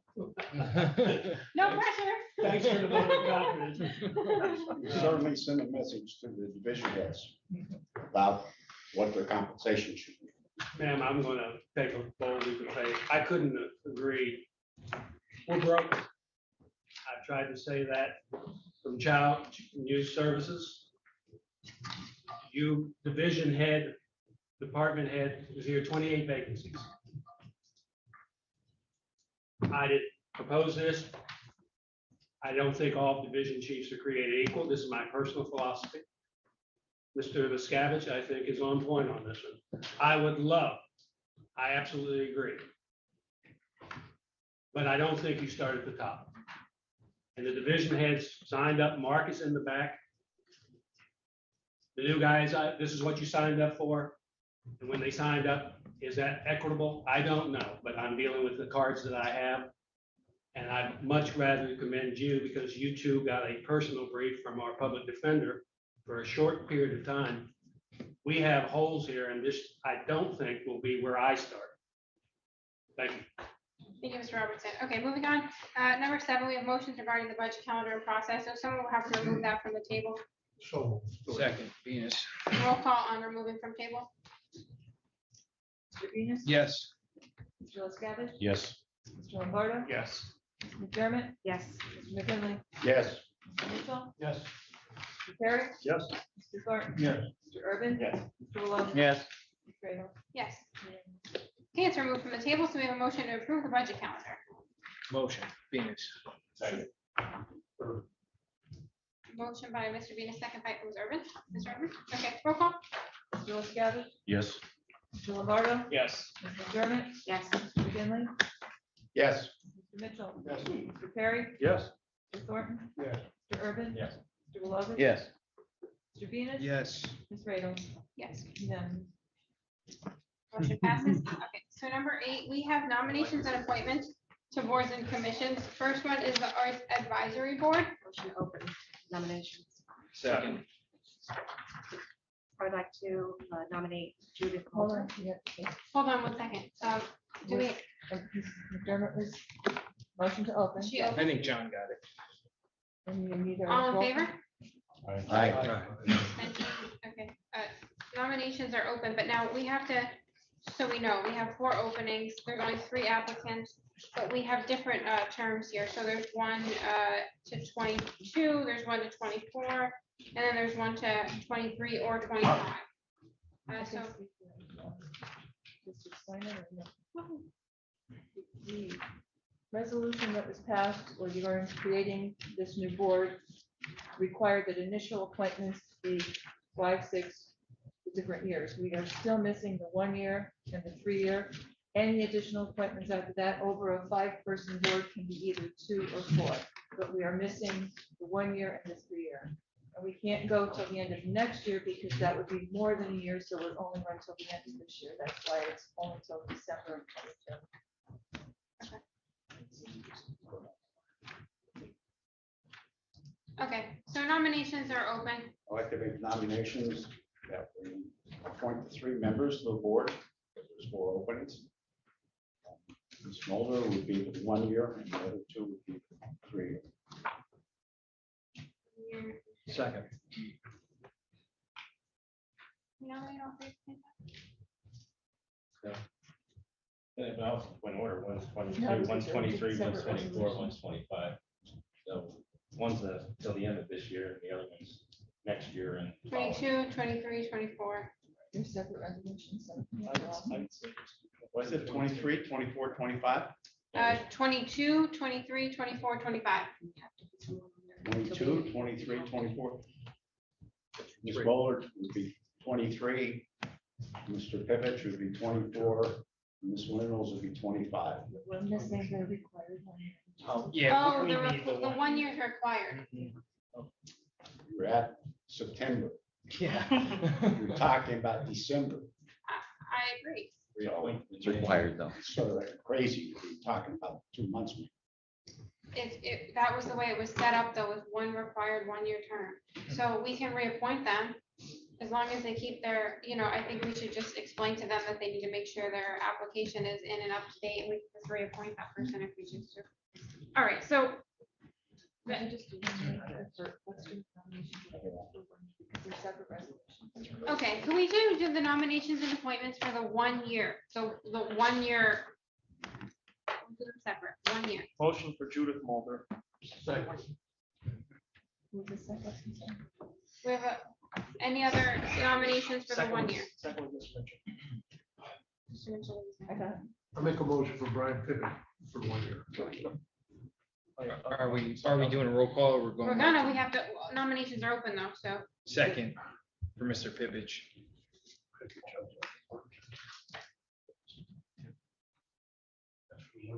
Any other nominations? Motion to close nominations, do we have one? Close. Do you have a second? Second. All in favor of closing nominations? Aye. Okay, so now we're voting on just the the 1-year term. We're just doing these separate, all the other ones will be normal. There's 3 separate resolutions. All right, so the Arts Advisory Board, we have either Mulder or Pippich. So if we could do a roll call on your choice for the 1-year term. Mr. Lombardo, Ms. Mulder. Ms. McDermott, Ms. Mulder, Mr. McGinley, Ms. Mulder. Mr. Mitchell, Ms. Mulder. Mr. Perry, Ms. Mulder. Mr. Thornton, Mr. Pippich. Mr. Urban, Yes. Mr. Lovett, Ms. Mulder. Mr. Venus, Ms. Mulder. Mr. LaScavitch, Mulder. Ms. Radel. Smolder. And 9 for Mulder and 6 for Pippich. Okay, Mulder gets it. So we need a motion to appoint Mulder with the resolution. Second, Lovett. Okay, Hold on. first by Mr. Urban, second by Mr. Thornton. I think he beat you to it. I'm sorry. Okay, roll call. Ms. McDermott, Excuse me, yes. Mr. McGinley, Yes. Mr. Mitchell, Yes. Mr. Perry, Yes. Ms. Radel, Yes. Mr. Thornton, Yes.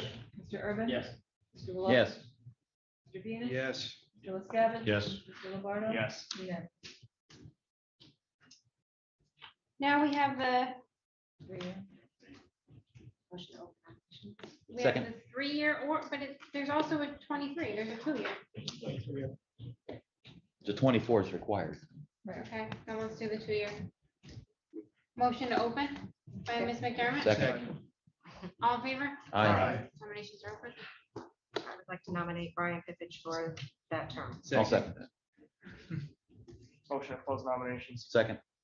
All in favor? Aye. Abstentions, opposed, nominations are closed. Since there's only one nominee, we'll go right to the resolution, since the resolution for the next required term for 24 for Mr. Pippich.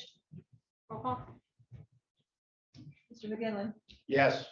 Mr. Mitchell, Yes. Mr. Perry, Yes. Mr. Thornton, Yes. Mr. Urban. Yes. Mr. Lovett. Yes. Mr. Venus. Yes. Mr. LaScavitch. Yes. Mr. Lombardo. Yes. McDermott. Yes. Ms. Radel. Yes. Unanimous. Okay, so then the last one on the list could be to 23 or to 25. You can choose. Motion to open nominations till 25. Motion to open nominations to 25. Second. All in favor? Aye. Abstentions, opposed? Nominations are open. I nominate Miss Lisa Reynolds. Second. Motion, do I have a close? Motion to close. Second. All in favor? Aye. Abstentions? Opposed? Okay, so she's the only one nominated, so we have the resolution for Miss Reynolds till 2025. Mr. Mitchell, Yes. Mr. Perry, Yes. Mr. Thornton. Yes. Mr. Urban. Yes. Mr. Lovett. Yes. Mr. Venus. Yes. Mr. LaScavitch. Yes. Mr. Lombardo. Yes. Ms. McDermott. Yes. Mr. McGinley. Yes. Ms. Radel. Yes. Unanimous. Congratulations to Ms. Mulder, Mr. Pippich, and Ms. Reynolds. Next, we're moving on to the Luzerne County Cares Commission. We have one opening, 2 applicants. It's for 1 term. Do we have a motion to open nomination? Motion to open. Second. All in favor? Aye. Abstentions, opposed, nominations are open. Like to nominate Mr. Vick. Second. Like to nominate Mr. Fitzgerald. Second. On the question. What was the second? Second was Mr. Venus. My only hesitation with nominating Mr. Fitzgerald is just that on his resume, he did write that he has a criminal past, and as far as I'm aware, that we are not supposed to put convicted felons on these boards and commissions. I did ask for an opinion from the Office of Law as well about this, and Mr. Skeen stated similarly to what I thought. So that's my only reason why I decided not to push that nomination. I don't know if you want to expand on that, Mr. Skeen, but That was when he first applied for a different board. The same ones, drug and Oh, alcohol, so. and this one. right. And that was the thing. If I may, why? Why is it just solely because of that? It's the the felony conviction completely? It was that if the person serving on, it didn't say it that way, it said the person serving on the board and they get convicted of felony, they have to take it off. So here, that it was the opposite would be true, that they're felony before they go, on the board, they wouldn't be able to count. That's what they basically. And, do you have this in writing because, unfortunately, like, you know, like I think Drug and Alcohol Act falls under a different act of statute, just like MHDS Advisory Board is an act, and you know, just like the Regional Authority is under the Authorities Act, and LCD is under the Authorities Act. So, you know, this Luzerne County Cares was something that was developed internally here within just Luzerne County only. It's not really, it's a commission, not a board, it's not an authority. The terminology of ABCs are different, like all three of them. So I don't think the law says anything about a commission. I don't remember which board it was last time. I think we applied for. You're using the word board. The word is Board. commission, We and applied- they are different under. I understand, but he had applied under for a couple of different positions. So that was done a long time ago. Yeah, this So I being don't have one. that. Yeah, but this is a commission that's only pertaining to Luzerne County. I don't think it's under state statute at all, because this was developed, just a few years ago. And this is a commission, so it's not a board by definition, it's not an authority by definition under statute. I think, you know, If I may, section 8.02 of the charter does not allow someone convicted of a felony to be appointed to a board or commission. Thank you. All right, so you have the opinion from Attorney Steve and Attorney Losansky, but he was nominated, he's on this list, so use your discretion. You have this information, do with it. Motion to close nominations. Second. All in favor? Aye. Abstentions, opposed? All right, roll call, will state your nominee. Mr. Perry, Mr. Vick. Mr. Thornton, Mr. Fitzgerald. Mr. Urban, due to the precedent that the DA set a long time ago with the public council member in this county, allowing them to serve with the felony, I'm going to say Mr. Fitzgerald. Mr. Malovich, Mr. Fitzgerald. Mr. Venus, Mr. Fitzgerald. Mr. LaScavitch, Mr. Fitzgerald. Mr. Lombardo, Mr. Vick. Ms. McDermott, Following our charter, Mr. Vick. Mr. McGinley, Mr. Vick. Mr. Mitchell, Mr. Vick. Ms. Radel. Mr. Vick. 6 for Vick, 5 for Fitzgerald, so it's for Mr. Vick. For the resolution, we'll do a roll. Motion to appoint him by resolution. Second. Roll call. Mr. Thornton, Yes. Mr. Urban, Yes. Mr. Malovich, Yes. Mr. Venus, Yes. Mr. LaScavitch, Yes. Mr. Lombardo, Yes. Ms. McDermott, Yes. Mr. McGinley, Yes. Mr. Mitchell, Yes. Mr. Perry, Yes. Ms. Radel. Yes. Unanimous. Congratulations to Mr. Vick. Next is the Children and Youth Advisory Board. We have 3 openings and there are 4 people on the list. 3 people. Oh, sorry. Oh, sorry. We have a motion to open nominations. Second. Sorry, who's second? Mr. Lombardo was second. Now, this one, approved on all three, Yes. is it the same terms? Yep, all in favor? Aye. Abstentions, opposed? Nominations are open. I'd like to nominate Alec Frank, Robin Watson. Is there a term of office for these? No, they're all, We're gonna we're do doing all 3. Yeah, it's 3 let's do terms all to, 3. it's to 24, they're all the same. So Alec Frank, Robin Watson, Joshua Wilter. I'll second. Venus. We have a motion by Mr. Chairman, second by Venus. Motion to close nominations, we have one. Motion. Second. All in favor? Aye. Abstentions, opposed, nominations are closed. Do we have a motion for the resolution for all 3? Question. Each one separate, Are okay. there any particular positions on the CNY board? Can I get this? No. Okay, so we'll do the resolution for Alec Frank first. Do we have a motion? Motion. Second, Wilkes. Okay, that was Ms. McDermott, Mr. Lovich. Roll call? Mr. Urban? Yes. Mr. Lovett? Yes. Mr. Venus? Yes. Mr. LaScavitch? Yes. Mr. Lombardo? Yes. Ms. McDermott? Yes. Mr. McGinley, Yes. Mr. Mitchell? Yes. Mr. Perry? Yes. Mr. Thornton? Yes. Ms. Radel? Yes. Unanimous. Motion passes. Do we have a motion for Robin Motion. Watson? Second. Ms. McDermott and then Mr. Lombardo. Roll call? Mr. Lovett? Yes. Mr. Venus? Yes. Mr. LaScavitch? Yes. Mr. Lombardo? Yes. Ms. McDermott? Yes. Mr. McGinley, Yes. Mr. Mitchell? Yes. Mr. Perry? Yes. Mr. Thornton? Yes. Mr. Urban? Yes. Ms. Radel? Yes. Unanimous. Now for the motion for Joshua Wilder. So moved. Second. Roll call? Mr. Venus? Yes. Mr. LaScavitch? Yes. Mr. Lombardo? Yes. Ms. McDermott? Yes. Mr. McGinley, Yes. Mr. Mitchell? Yes. Mr. Perry? Yes. Mr. Thornton? Yes. Ms. Radel? Yes. Mr. Urban? Yes. Mr. Thornton? Yes. Mr. Lovett? Yes. Unanimous. I think so. So congratulations to Alec Frank, Robin Watson, and Joshua Wilder. Moving on to Farmland Preservation Board, we have 2 openings. Both terms are until 2024. There's also 2 applicants. Motion to open nominations. Second, Venus. All in favor? Aye. Abstentions, opposed, nominations are open. Motion to nominate Mr. Martin Smith and Mr. Richard Yost. Second. Yeah, there's I think Mr. Lovich and then Mr. Lombardo. All right, so since there's 2 and there's 2, do we have a motion to close? Motion to close nominations. Second.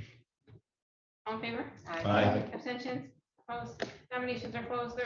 We'll do the resolution for Ms. Martin Smith first. Motion. Second. Roll call? Mr. LaScavitch? Yes. Mr. Lombardo? Yes. Ms. McDermott? Yes. Mr. McGinley, Yes. Mr. Mitchell? Yes. Mr. Perry? Yes. Mr. Thornton? Yes. Mr. Urban? Yes. Mr. Lovett? Yes. Mr. Venus? Yes. Ms. Radel? Yes. Unanimous. Motion for Richard Yost. So moved. Second. Roll call? Mr. Lombardo? Yes. Ms. McDermott? Yes. Mr. McGinley, Yes. Mr. Mitchell? Yes. Mr. Perry? Yes. Mr. Thornton? Yes. Mr. Urban? Yes. Mr. Lovett? Yes. Mr. Venus? Yes. Mr. LaScavitch? Yes. Ms. Radel? Yes. Unanimous. Congratulations, Martin Smith and Richard Yost. Moving on to the 44th Airport Board. We have 7 openings and 4 applicants. Oh, no. Right, approximately, yeah. Sorry. And all the terms are the same. Motion to open nominations. Second. All in favor? Aye. Abstentions, opposed, nominations are open. Madam Chair, I would nominate Miss Alice France, Attorney Nanda Palisseri, Mr. Theodore Ritzik, and Mr. Scott Seraphin. Second. Mr. Mitchell. Do we have a motion to close? Motion to close. Second. I don't know. I'll second. Second by Mr. Olovich. Okay, we'll have to, all in favor? Aye. Aye. Abstentions, opposed, nominations are closed. Okay, so we need a motion and second for Alice France. So moved, Thornton. Second. Roll call? Ms. McDermott? Yes.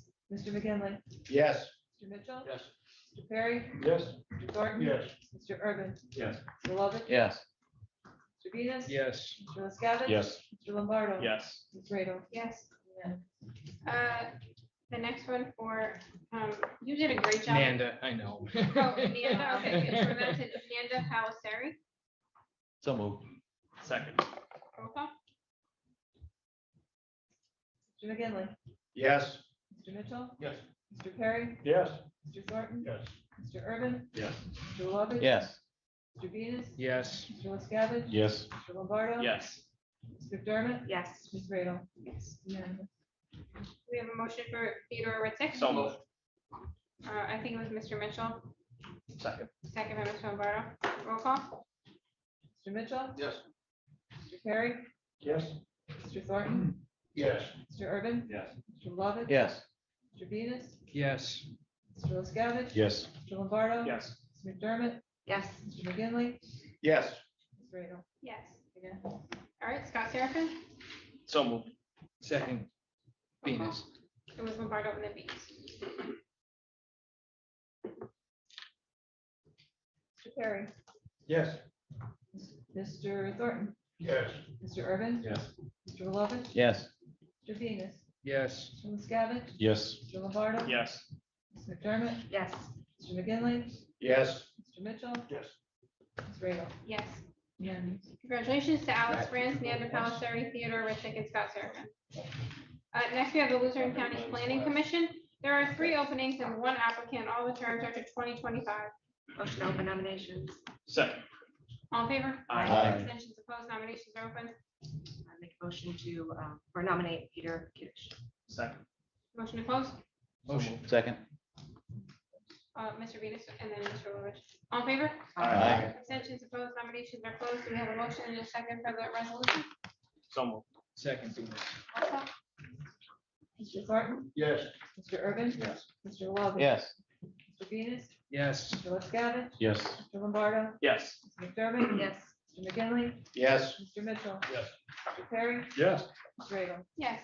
Unanimous. Congratulations to Peter McKinnish. We're now for public comment on non-agenda items. Can I just make a comment really quick before we start on this? I just wanted to say thank you to everybody on council for these appointments tonight. I know sometimes it gets a little tedious with the process and everything, but we're really excited about having the Arts Advisory Board finally will be up and running and having the Airport Advisory Board and Port Report back up.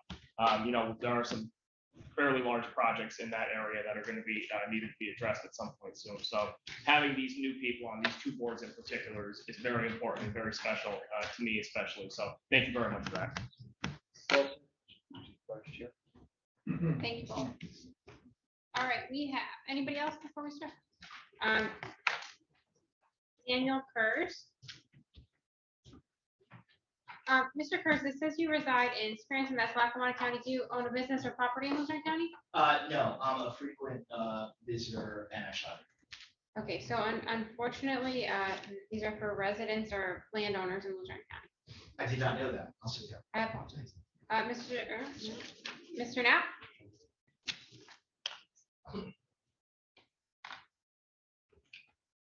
Madam Chair, Vice Chair, all council members, and Mr. Robertson.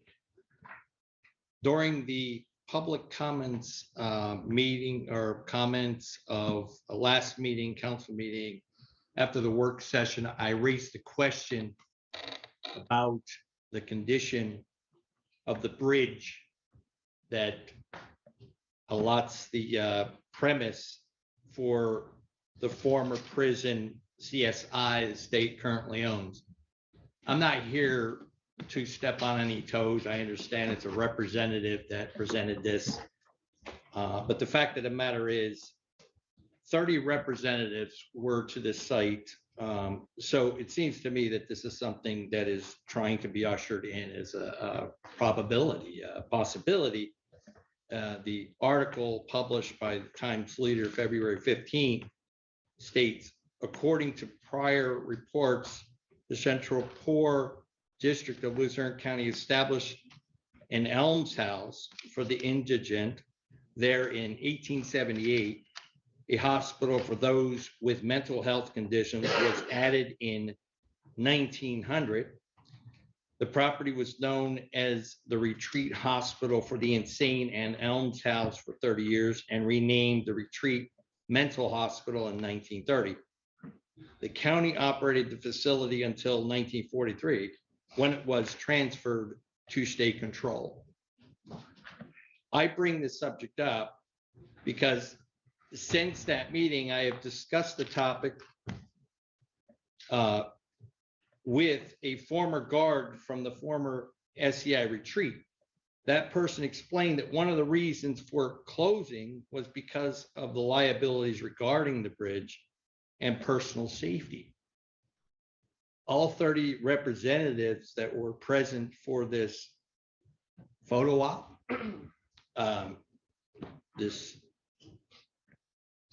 this chance at purchasing the property from the state puts Luzerne County residents, taxpayers on the hook if they were to buy it, to find out that the bridge needs to be replaced. So my position is before, I understand it's a preliminary exploration, but it is absolutely impertinent that that is a part of the observation as to the cost of purchasing that property. Because Thank you, Mr. Knapp. MS4 rain tax, Thank you, Mr. Knapp. we could be subject to. Now the state taxpayers. I just, good point. I want to clarify, the offer from the state to the county is for solely the property across the river. They are not offering their bridge. I was told by the state officials that that bridge will remain the property of the DOT, the state DOT, and they will maintain it. So it will not become a liability to the county, just for everybody's. Oh, thank you for that explanation, Mr. Zorn. Sure. Yeah. Any other members of the public that are here? Mr. Griffin? Members of council, Greg Griffin, Swarsville, member of the People's Committee. I haven't spoken for a couple meetings. I just want to keep our eye on the ball as far as the ARP process. I understand Booth is looking through possibly 225 applications. Council wants to whittle it down by asking for a 5% match or enhanced or more to whittle down the organizations. A lot of them don't have money. That's why they're applying. So anyway, what I'm asking, and I've been asking council for several months, is even if there's 50 organizations that meet the cut, council has not designated a penny to the average citizen that the American Rescue Plan has been organized to help. We have winter coming. We've wasted 5-6 months. Mayor Brown from Wilkes-Barre has already distributed $7,500 months ago for fixing up homes, insulation, hot water heaters, furnaces, $7,500 for affordable housing, helping with the mortgage, $7,500 for each business that comes into Wilkes-Barre. So council has done nothing with the 112 million. They spent 16 million. None of the 16 million has gone to a single citizen yet. So I don't know if there's time to get with Booth to help these senior citizens with these infrastructure failing homes. The utility rates are going through the roof. The people are freezing. All I'm saying is it's going to be politically suicide if council neglects taking a chunk of the ARP funds, 10, 20, 30 million. You have 66 million left if you do 30 million. Have Booth give it to the citizens. Home improvement, lump sum. Mayor Brown even gave each household $300. So he's one person. There's 11 of you here. I'm asking you, put some money aside for the people. These 30 groups are going to make the cut of the 200. Do not represent the single people. And the people are going to be watching. I've started calling you the unknown 11, the unknown 12 from Mr. Robertson. And it's nothing personal against all of you. I'm trying to get the people to know you. Because most of them don't know you. Your base does. But you will be known, with all due respect, if you fail to include a chunk of this money for the individual citizen. A lot of them are elderly. Thank you. Thank you, Mr. Griffin. Okay, so in response to the email that you had sent, I believe I forwarded it off to possibly you and Brian Sweats. Is that something that Booth can even do with helping elderly? I don't know if that falls under that criteria, and I don't know how Mayor Brown would have done that, but is that something that we could even do? And then, do we know how many applications? I know we could look online, but I did not. Yeah, actually both. So your second question first, as of now, not pre-application, so applications in this period. As of yesterday, there was 24. They expect, and I expect everything to come in at the last minute. So I'll get numbers every day. The plan right now is for Booth to be here on the 27th to talk about what they received, dollar amounts they received, and what they've done some other places. It doesn't mean this council needs to do that, but to give some insight. And we told everyone to apply and let them basically figure out if it's eligible or not. I know some places, you know, like small business, maybe an individual business wouldn't work, but you'd have to go through a chamber, a big organization. We told individual businesses and people apply and have Booth come to you and say, you know, 200 small businesses at a total of 2 million applied. So they're going to have all that information on the 27th. More for the work session, not for you to vote on. The plan is actually for the checks to be somewhere around early November. So get the list, get them to you to vote on. Obviously, you have budget.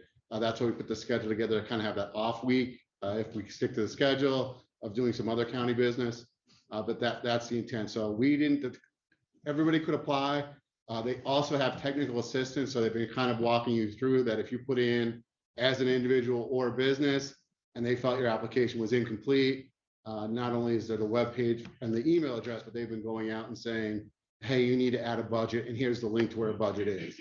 So they've been going through, we're trying to include as many people as possible so that when they come back on the 27th, they'll have numbers of, That you know, wouldn't be an individual person looking to get help. Again, I don't know how Mayor Brown did it. It's legal. Well, Wait. Well, again, I don't know. It's She's nobody's, talking. not an No, she's individual. not. though. I'm sorry, maybe I shouldn't. You have made eye contact. I apologize. Anyway, it's something that an individual would have a very hard time doing because the application is very, very thorough right now. So again, I don't know how Mayor Brown, sorry, did it, but you know, is that something that we can do? I guess we can ask Booth.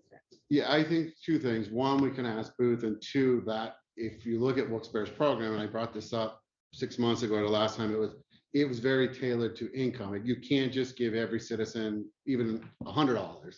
You know, it's one of those things that the way it was structured, and again, I didn't read it, I didn't vote on it, I just looked at the summary of it.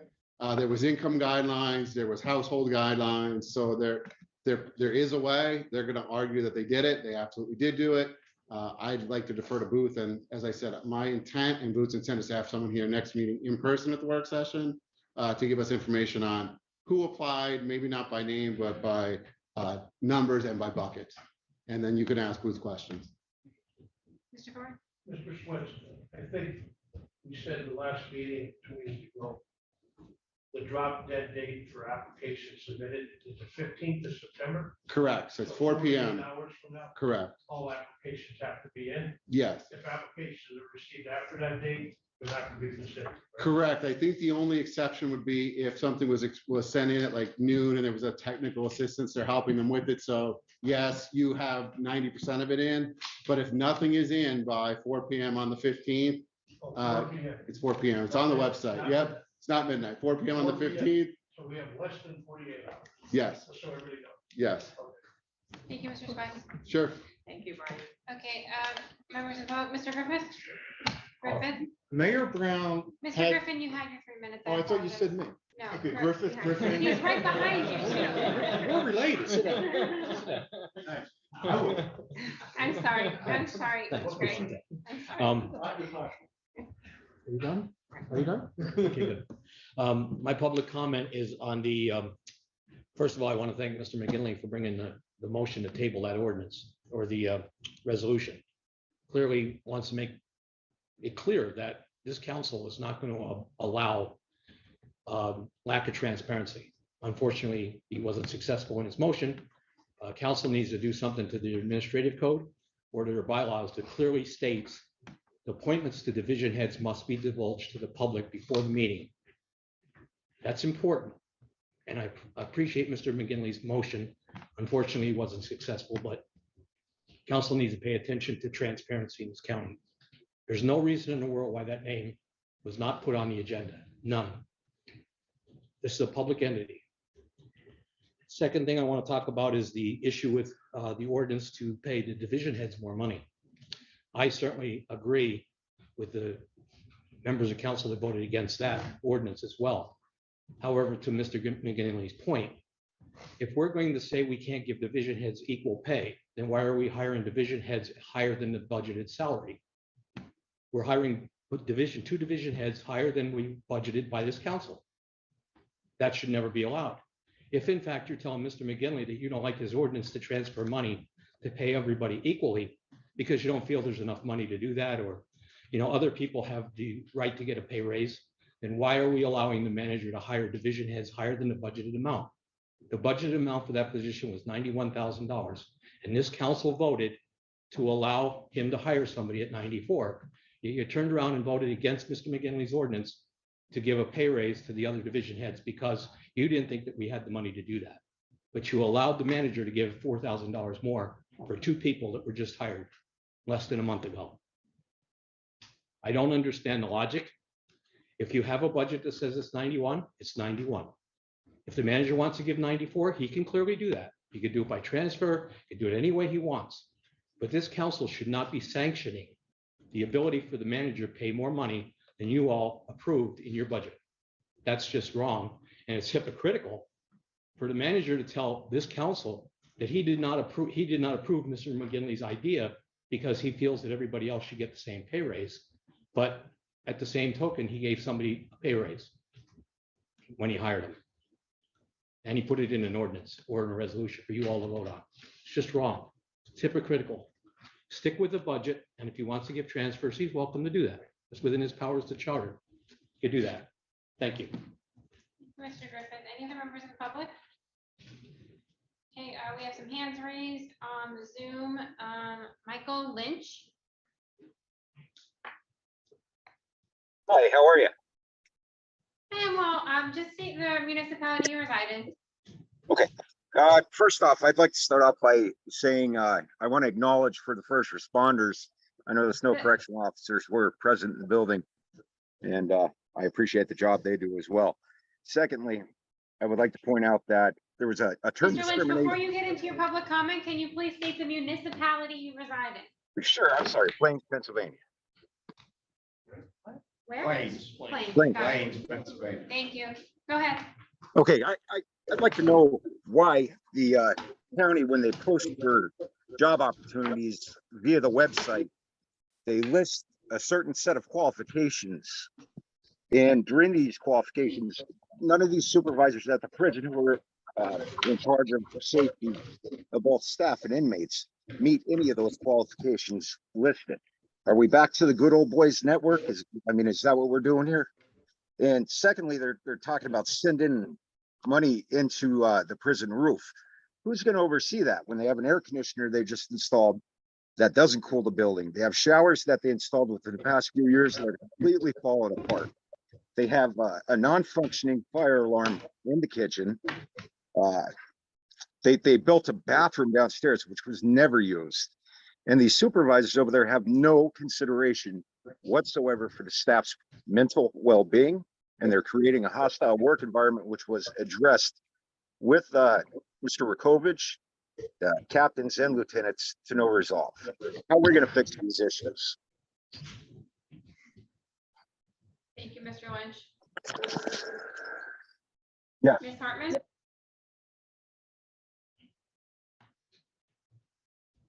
Ms. Hartman? Sorry, it took a minute for them to unmute me. Sure. Yeah, they like to mute me. That's okay, though. So I'm holding in my hand tonight a bill from the American Water Company of a neighbor of mine. The total of the bill is $127, and I'm going to send it to council. This bill is for a shut-off notice, a 10-day shut-off notice.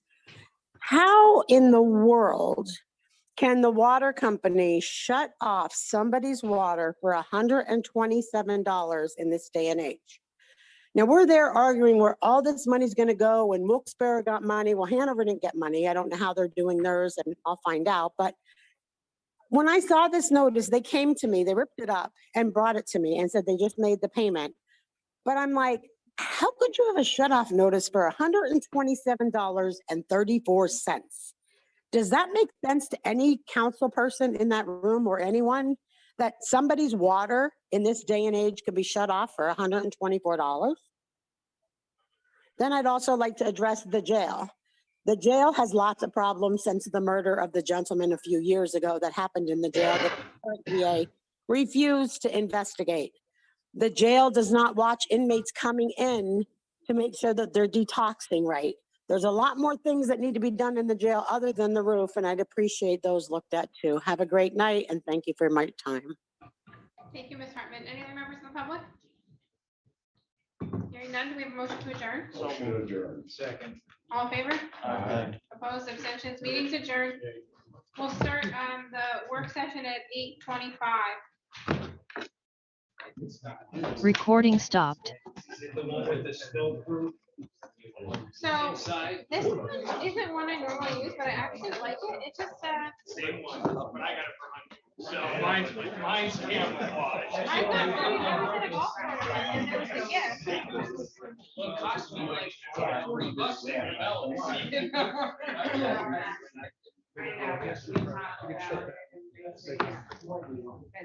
I knew your mic. Chris,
Oh, he Recording might in stop. progress.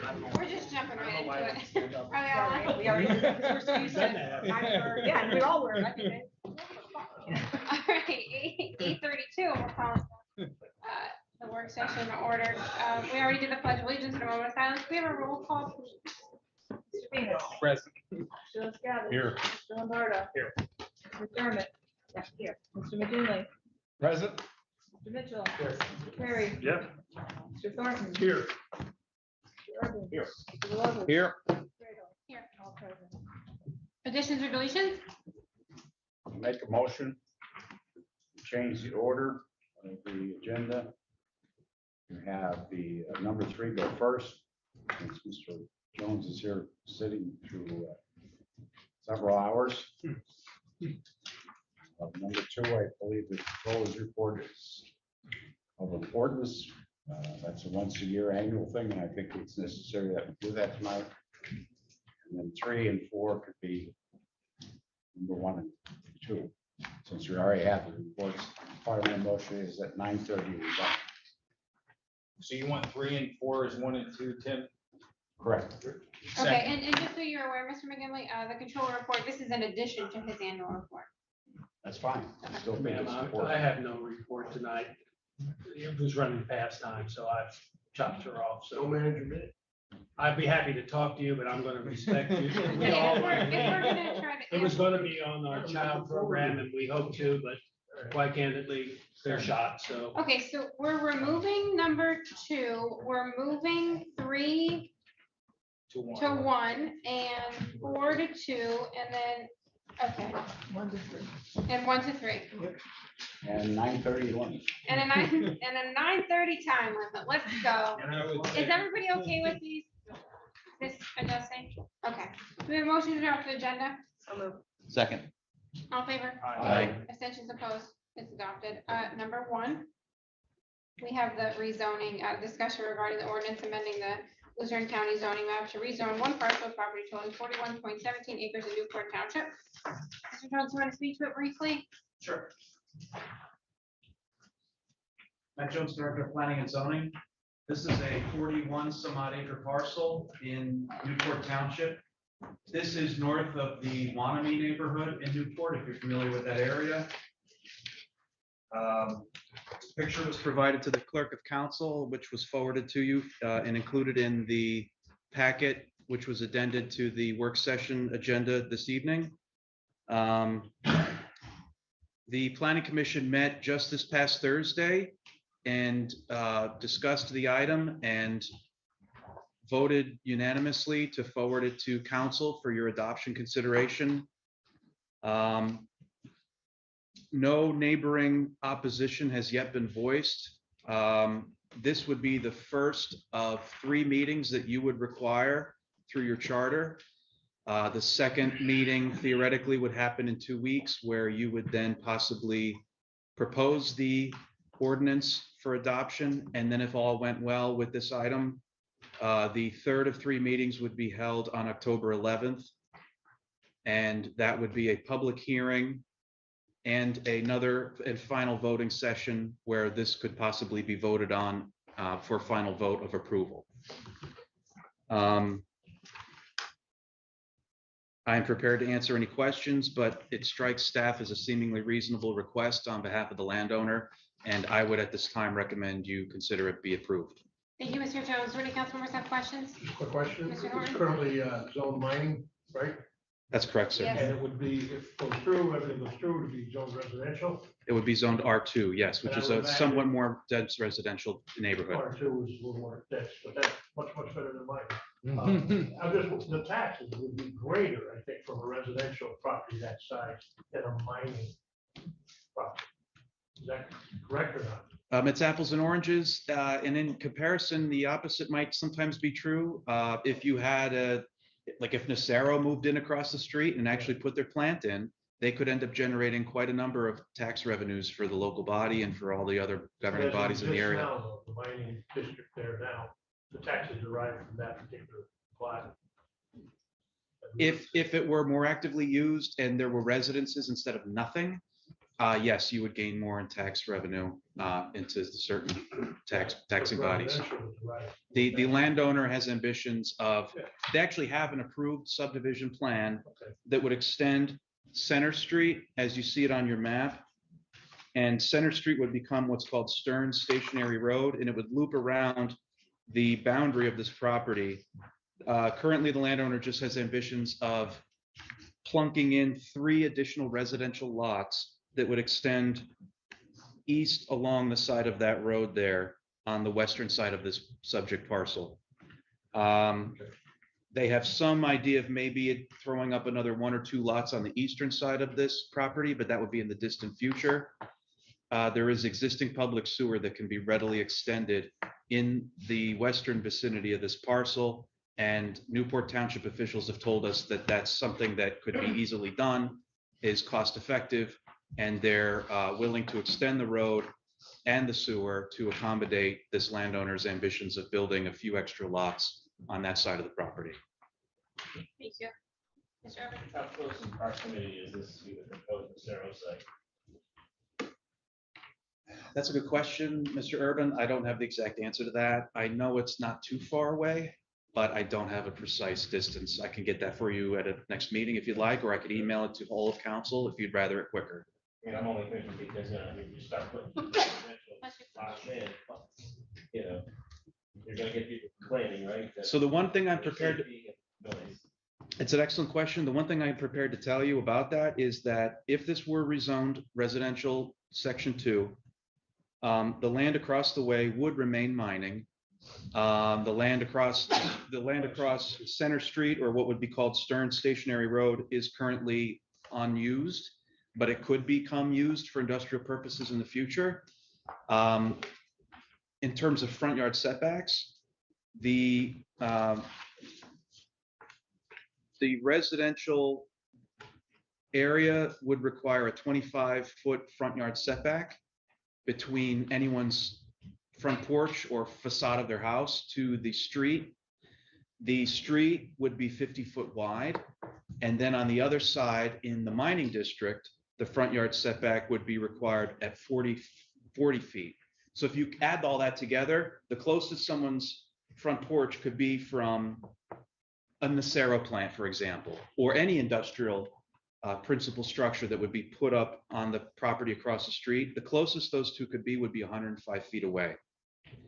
If the industrial use proposed a parking lot, that would require screening. So those are some of the things that are built into our ordinances to mitigate any kind of land use incompatibilities for the neighboring properties. Thank you. Any other questions from council? All right, we'll move on to number 2, the controller report, Mr. Ricketts. Thank you, Mr. Jones. Thank you. Good evening. I wrote my report, so I'll be as brief as I can. I probably won't read as fast as Kendra does, but I'll do the best I can. I want to thank the county council for the opportunity to provide a report to the progress and concerns of the controller's office, so that the county council is aware and can legislatively try to correct these concerns. Controller's office has had some staffing issues since January, and I'm happy to report that I'm now at a complete staff. The reorganization of my office has provided the much needed staff and has helped to reduce my payroll budget while still providing adequate salaries for the employees in my office. The controller's office has been working on several audits this year, and we have audited all the outgoing tax collectors to be certain the newly elected tax collectors are coming into office with a clean slate. The controller's office is also currently auditing the tax collectors to be certain that the Pennsylvania state tax collection law compliance requirements are being followed and proper documentation is on file in the county. The controller's office has completed 8 tax collector audits so far this year and have completed the uniform allowance audit of the sheriff's office. The tax collector audits revealed a significant finding was a concern of the tax collector in Duryea Borough that recently passed away and not being able to access his bank records due to the county not having access to the banking records. The audit of the former Edwardsville tax collector has findings that identify accounting and procedural problems that require an extensive amount of time and attention due to the lack of access to banking information. The county should have access to tax collectors' banking information for audits, the same as the municipalities, and the controller's office is requesting the county council work towards making that a reality. Tax collection in our county is critical to our revenue, and the 72 tax collectors and treasurer's office do a fantastic job of collecting and remitting our real estate taxes in an efficient and timely manner, much as the budget and finance report today shows we're at like 95% collection. Kudos to the tax collectors for their fine work. The constant concern of the controller's office is in almost every audit is the lack of training and policy regarding the use of RBA tax collection system and the lack of proper banking documentation regarding the collection of real estate taxes. The sheriff's uniform audit revealed findings that were easily corrected by the division head of judicial services and the sheriff. The sheriff has a very accountable and documented policy and procedure regarding the allotment of funds by county council for uniforms in his department, and my office would like to commend and thank him for his efforts and cooperation. Controller's office has completed the federal audit of the district attorney's office and is currently working on the state attorney general's audit, which should be done in the next 2 weeks. Controller's office would like to thank the district attorney and his staff, Amanda and Sherry, for their help and cooperation in getting these important audits completed timely. The Controller's office is auditing currently the unionized correctional officer uniform fund and finds several issues that must be addressed by the administration regarding the procedures of issuing these allowances to the vendor in a lump sum payment. The Controller's office is working with the administration and vendors to correct the lack of accounting of an annual uniform allowance of $210,000 to vendors without proper documentation from the vendor of the funds remaining for each correction officer. The Controller's office wants to publicly thank the Director of Corrections, Mark Rokovich, and especially his budget and finance analyst, Karen Krisick, for their assistance in this audit. Controller's office is also completing the annual correctional facility prison inmate account and commissary fund, which is required by the State Department of Corrections. This audit shows that there has been a great strides made by the Correction Division in addressing past findings by the Controller's office, as well as better ways to allow this funding to be used to enhance the inmate services which are provided by the county, much like Lackawanna County just recently did by investing excessive funds in their inmate welfare account into CDs through the state, which would yield probably about 4% for 4-month yield, which is a good return on our money for monies just sitting there. The Controller's office is also auditing the Wyoming Valley Airport, and the most important item to bring to County Council's attention at this time is the lease contract needs to be reviewed by the administration, as it has not been reviewed since 2010, over 12 years ago, when an addendum to the lease was issued by the county commissioners, and the lack of an active airport advisory board for the past 8 years. The county council today has addressed a very important finding for past audits by appointing members to the airport advisory board, which oversee the operation of the airport.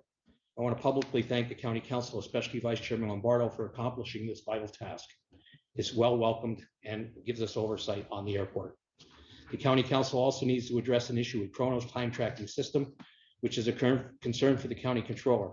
Kronos system costs taxpayers approximately $150,000 annually for licenses and support. It is not being used as efficiently as it was originally designed to be used in our county. County controller has tried since February to assist budget and finance to begin an audit of the overpayment of the $5 local use fee that was collected from taxpayers of Luzerne County by PennDOT in error, and have not been able to get cooperation from PennDOT regarding the information required to begin this audit and provide refunds to the people of Luzerne County that overpaid this fee. The controller is working diligently with the administration and the Office of Law to make that a reality soon. The Information Technology Department audit has resumed after a recent hiring of our new director, Ray Case. This audit was requested by former acting county manager Rimolo Procomo and was started in January, but was placed on hold due to the recent hiring of our new director. This audit should be completed by October 31st of this year. And let's see, I only have 2 more items. The Controller's Office also completed the audit of the lease agreement for the Market Street Square properties that was approved by County Council in April of 2021. The lease agreement by County Council stated that there was a provision in the lease agreement that if the county was not able to occupy the property by December 15th, there were provisions to terminate the lease or extend construction date and lease commencement date for 6 months. There was also a penalty clause of $180 a day until premises were completed. The County Council approves all leases and did not approve the extension or termination of the lease agreement due to the administration not notifying County Council of the deadline, so it can approve the provisions in the agreement. And lastly, I just want to thank the council for allowing me the time to make any presentation. Feel free to send any questions or concerns to my attention. so that we can make our county as efficient and transparent as possible as required by the home rule charter of the county. That's all I have. Thank you, Mr. Griffith. Mr. Thorne? One question on what I mentioned was time clock. Right. It's not being efficiently used. Well, when the pandemic hit, I think they changed some of the rules in Kronos. And I had a conversation with the Budget and Finance Office and HR about what they do, because we were under the pandemic and we had problems with people putting their fingers in the time clock. They had to revise that whole system. And they're working diligently to get that back to the way it's supposed to be, so that we actually get an accurate count of people that are in the building and not in the building, punched in or punched out. The problem is that it's slow coming along. And so when we're tracking people's time, we're really not tracking it as accurate as I think we should be. Well, what's happening is some people are quote unquote auto pay. And so when they punch in and they punch out, the managers have to either put their time in accordingly, or they have to do comp time. And both of those are acceptable as long as we're tracking it properly. And that's the issue that I'm having. We're not actually using the time clock like we should, using your finger to clock in and clock out. Some people are doing clocking in from your desk. Some people are just salary and they're not clocking in at all. So there's some issues that need to be addressed in that concern for the controller. And I'm working with Budget and Finance and HR department, as well as the county manager, to make sure we streamline that a little bit better, so we get to use that system as best we can for the money we're paying for. You're welcome. Good. Thank you, Mr. Griffith. Any other council members have questions? Thanks for your time. You're very welcome. Thank you for letting me talk. Sure thing. Next, we have the manager reports for August 2022. There are pages 1 to 21. Mr. Everson, do you want to speak to any of them? The only thing I would say of substance is, I think this is a work in progress. I've mentioned this to you all before. I have challenged, and it's a slow roll because we're getting a lot of new people and I'm new at this. But I see a lot of, and I well recognize some of this may have come up by previous councils. I understand that. To me, if we're going to do this, most of this material, I think, is certainly critical to the level that we collect it at the level of supervisors and managers, and some to me. But when we publish it and try to convey to you, I think what we should be focusing on as leaders is telling you where we've spent our time, what are we doing right now, and principal concerns. Where do we need your help? So I do think this is a transformational document. Telling how many shots of Naloxone we gave or how many meals out, I don't believe serves you or the general public. It is not data we need. And if you ask how many meals did we serve last year, Robertson, we should be able to give you that. But I do think it's more important to say we're having a substantive concern with our kitchens. And that's more of a narrative base, and I've had them individually. And so I'm working slowly, but methodically to change that. A couple highlights on here. Those of you, I think some of you showed up at the visitor center. I thank you. Those of you who were there, I was pleased. I think hopefully you were pleased. I can't speak to the past, but I think there's a bright future in where it is and the kind of visibility that it has. And the other is, certainly it's not embedded in the details, is I want to come back to you, whether it's in some form with Ms. Hill, because I think she should. I think there's been some minor, maybe major successes. It depends on your scale in the child and youth services and at human services across the board. I mentioned to you all over the weekend a meeting that has never happened, as I understand, with the deputy secretary or the secretary, undersecretary for the entire state. Never been here, never been in our offices, and we got him down here and he listened to us. But I don't want to tease you, but I think I hope Lynn would be here, but we're at 9 o'clock and I respect the fact that I didn't call her in for this. But those are the kinds of things I believe we should be talking about in our reports, along with whatever else in time that you really need. So that's all I had, subject to your questions. Great, thank you, Mr. Robertson. Do any council members have questions on the manager report? Yes, I do. Mr. Number McGinley. one, the manager report is designed this way by for council. Council's the one that added and said we need more information, et cetera. That's why it's grown the way it is. That's number one. Number two, yes, the Secretary of Children and Youth has been in our office, different secretary, different regime at that time in Harrisburg. But yes, they were here. Ms. Yes, Hill they said she's promised never seen it. assistance in the past. And unfortunately, some of the assistance doesn't develop. That's why I sent you an email asking what kind of assistance they're going to provide. Yes. I think it was Mr.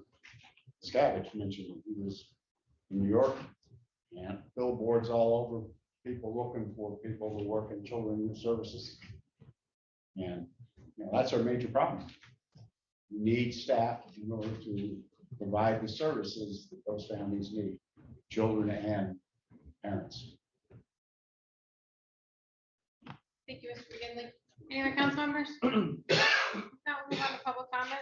Public comment. Anybody here that wishes to speak? We have two hands on the Zoom. Mr. Rabo? Sorry.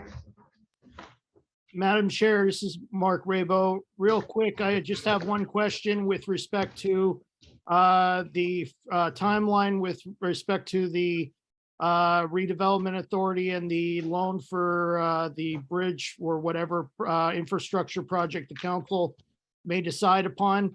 I would like to know if council or the manager has any kind of ideas as far as if there's going to be a cooperative meeting with the redevelopment authority, or is this just going to be, is there just going to be a work session, a council work session to decide among council which projects they want to decide, and then it comes back to the redevelopment authority for its stamp of approval to send down to the state? I'm just curious about that.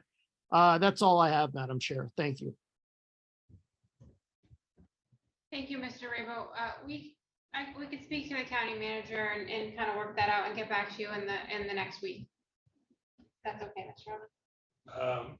Until guidance is otherwise, the process is focused on the bridge. Right. And the budgetary process, you'll have roads and other things, and you'll have an up-to-date, I think Mr. Wilkes even asked for the updated list of roads. Was Yeah, it? So I think all of that will flesh out in the fabric of, you've got the placeholder now, and then you can flesh it out to, do we move some of it or not? Great, thank you. Good question. Yeah, sure. Mr. Roberts, was there any research done to the 5% match possibility of the bridge similar to what West Pittston did? It is an active, ongoing process. I've spoken to one state representative. We collectively have understood that conceptually can happen. We've got some other competing ones out there at the same time that they have all of that. But all I'm hearing is you can ask, but it's a very slow, very timely as compared to this process. So dual processes working forward, and we'll see where we are. Thank you. Ms. Hartman? Hello, Elizabeth Hartman, Hanover Township. Page 8, I'm looking at the children and youth. So if we look at the numbers on page 8, you're going to see that there have been 13 reunified children. You're also going to see 1 adoptive, and you're going to see 4 subsidized permanent legal custodianship. I believe this legal custodianship is new. If they're going to take a child, they should be able to afford to take a child. They should not get a stipend for taking a child, number one. But the goal of our children and youth services should to be reduce trauma on the children. Removing the children from the home is a traumatic experience. So as we're planning our jails for the future, you see the number 457 out-of-home placements? We need to make room for that 457 because the majority of the foster children are going to be in our jails in the future because they don't have the support systems when they turn 18 to live the kind of life they should live. So I think that's something really important to look at when you're looking at where your jails are going to be and where we're going to spend our money. Because with that high a number of kids out of their house, being traumatized in foster homes, missing their families, missing their loved ones, our jails are going to be full in 18 years. Thank you. Thank you, Ms. Hartman. Any other members of the public? Hearing. All in favor? Aye. Abstentions? Opposed? Meeting is adjourned. Have a good night.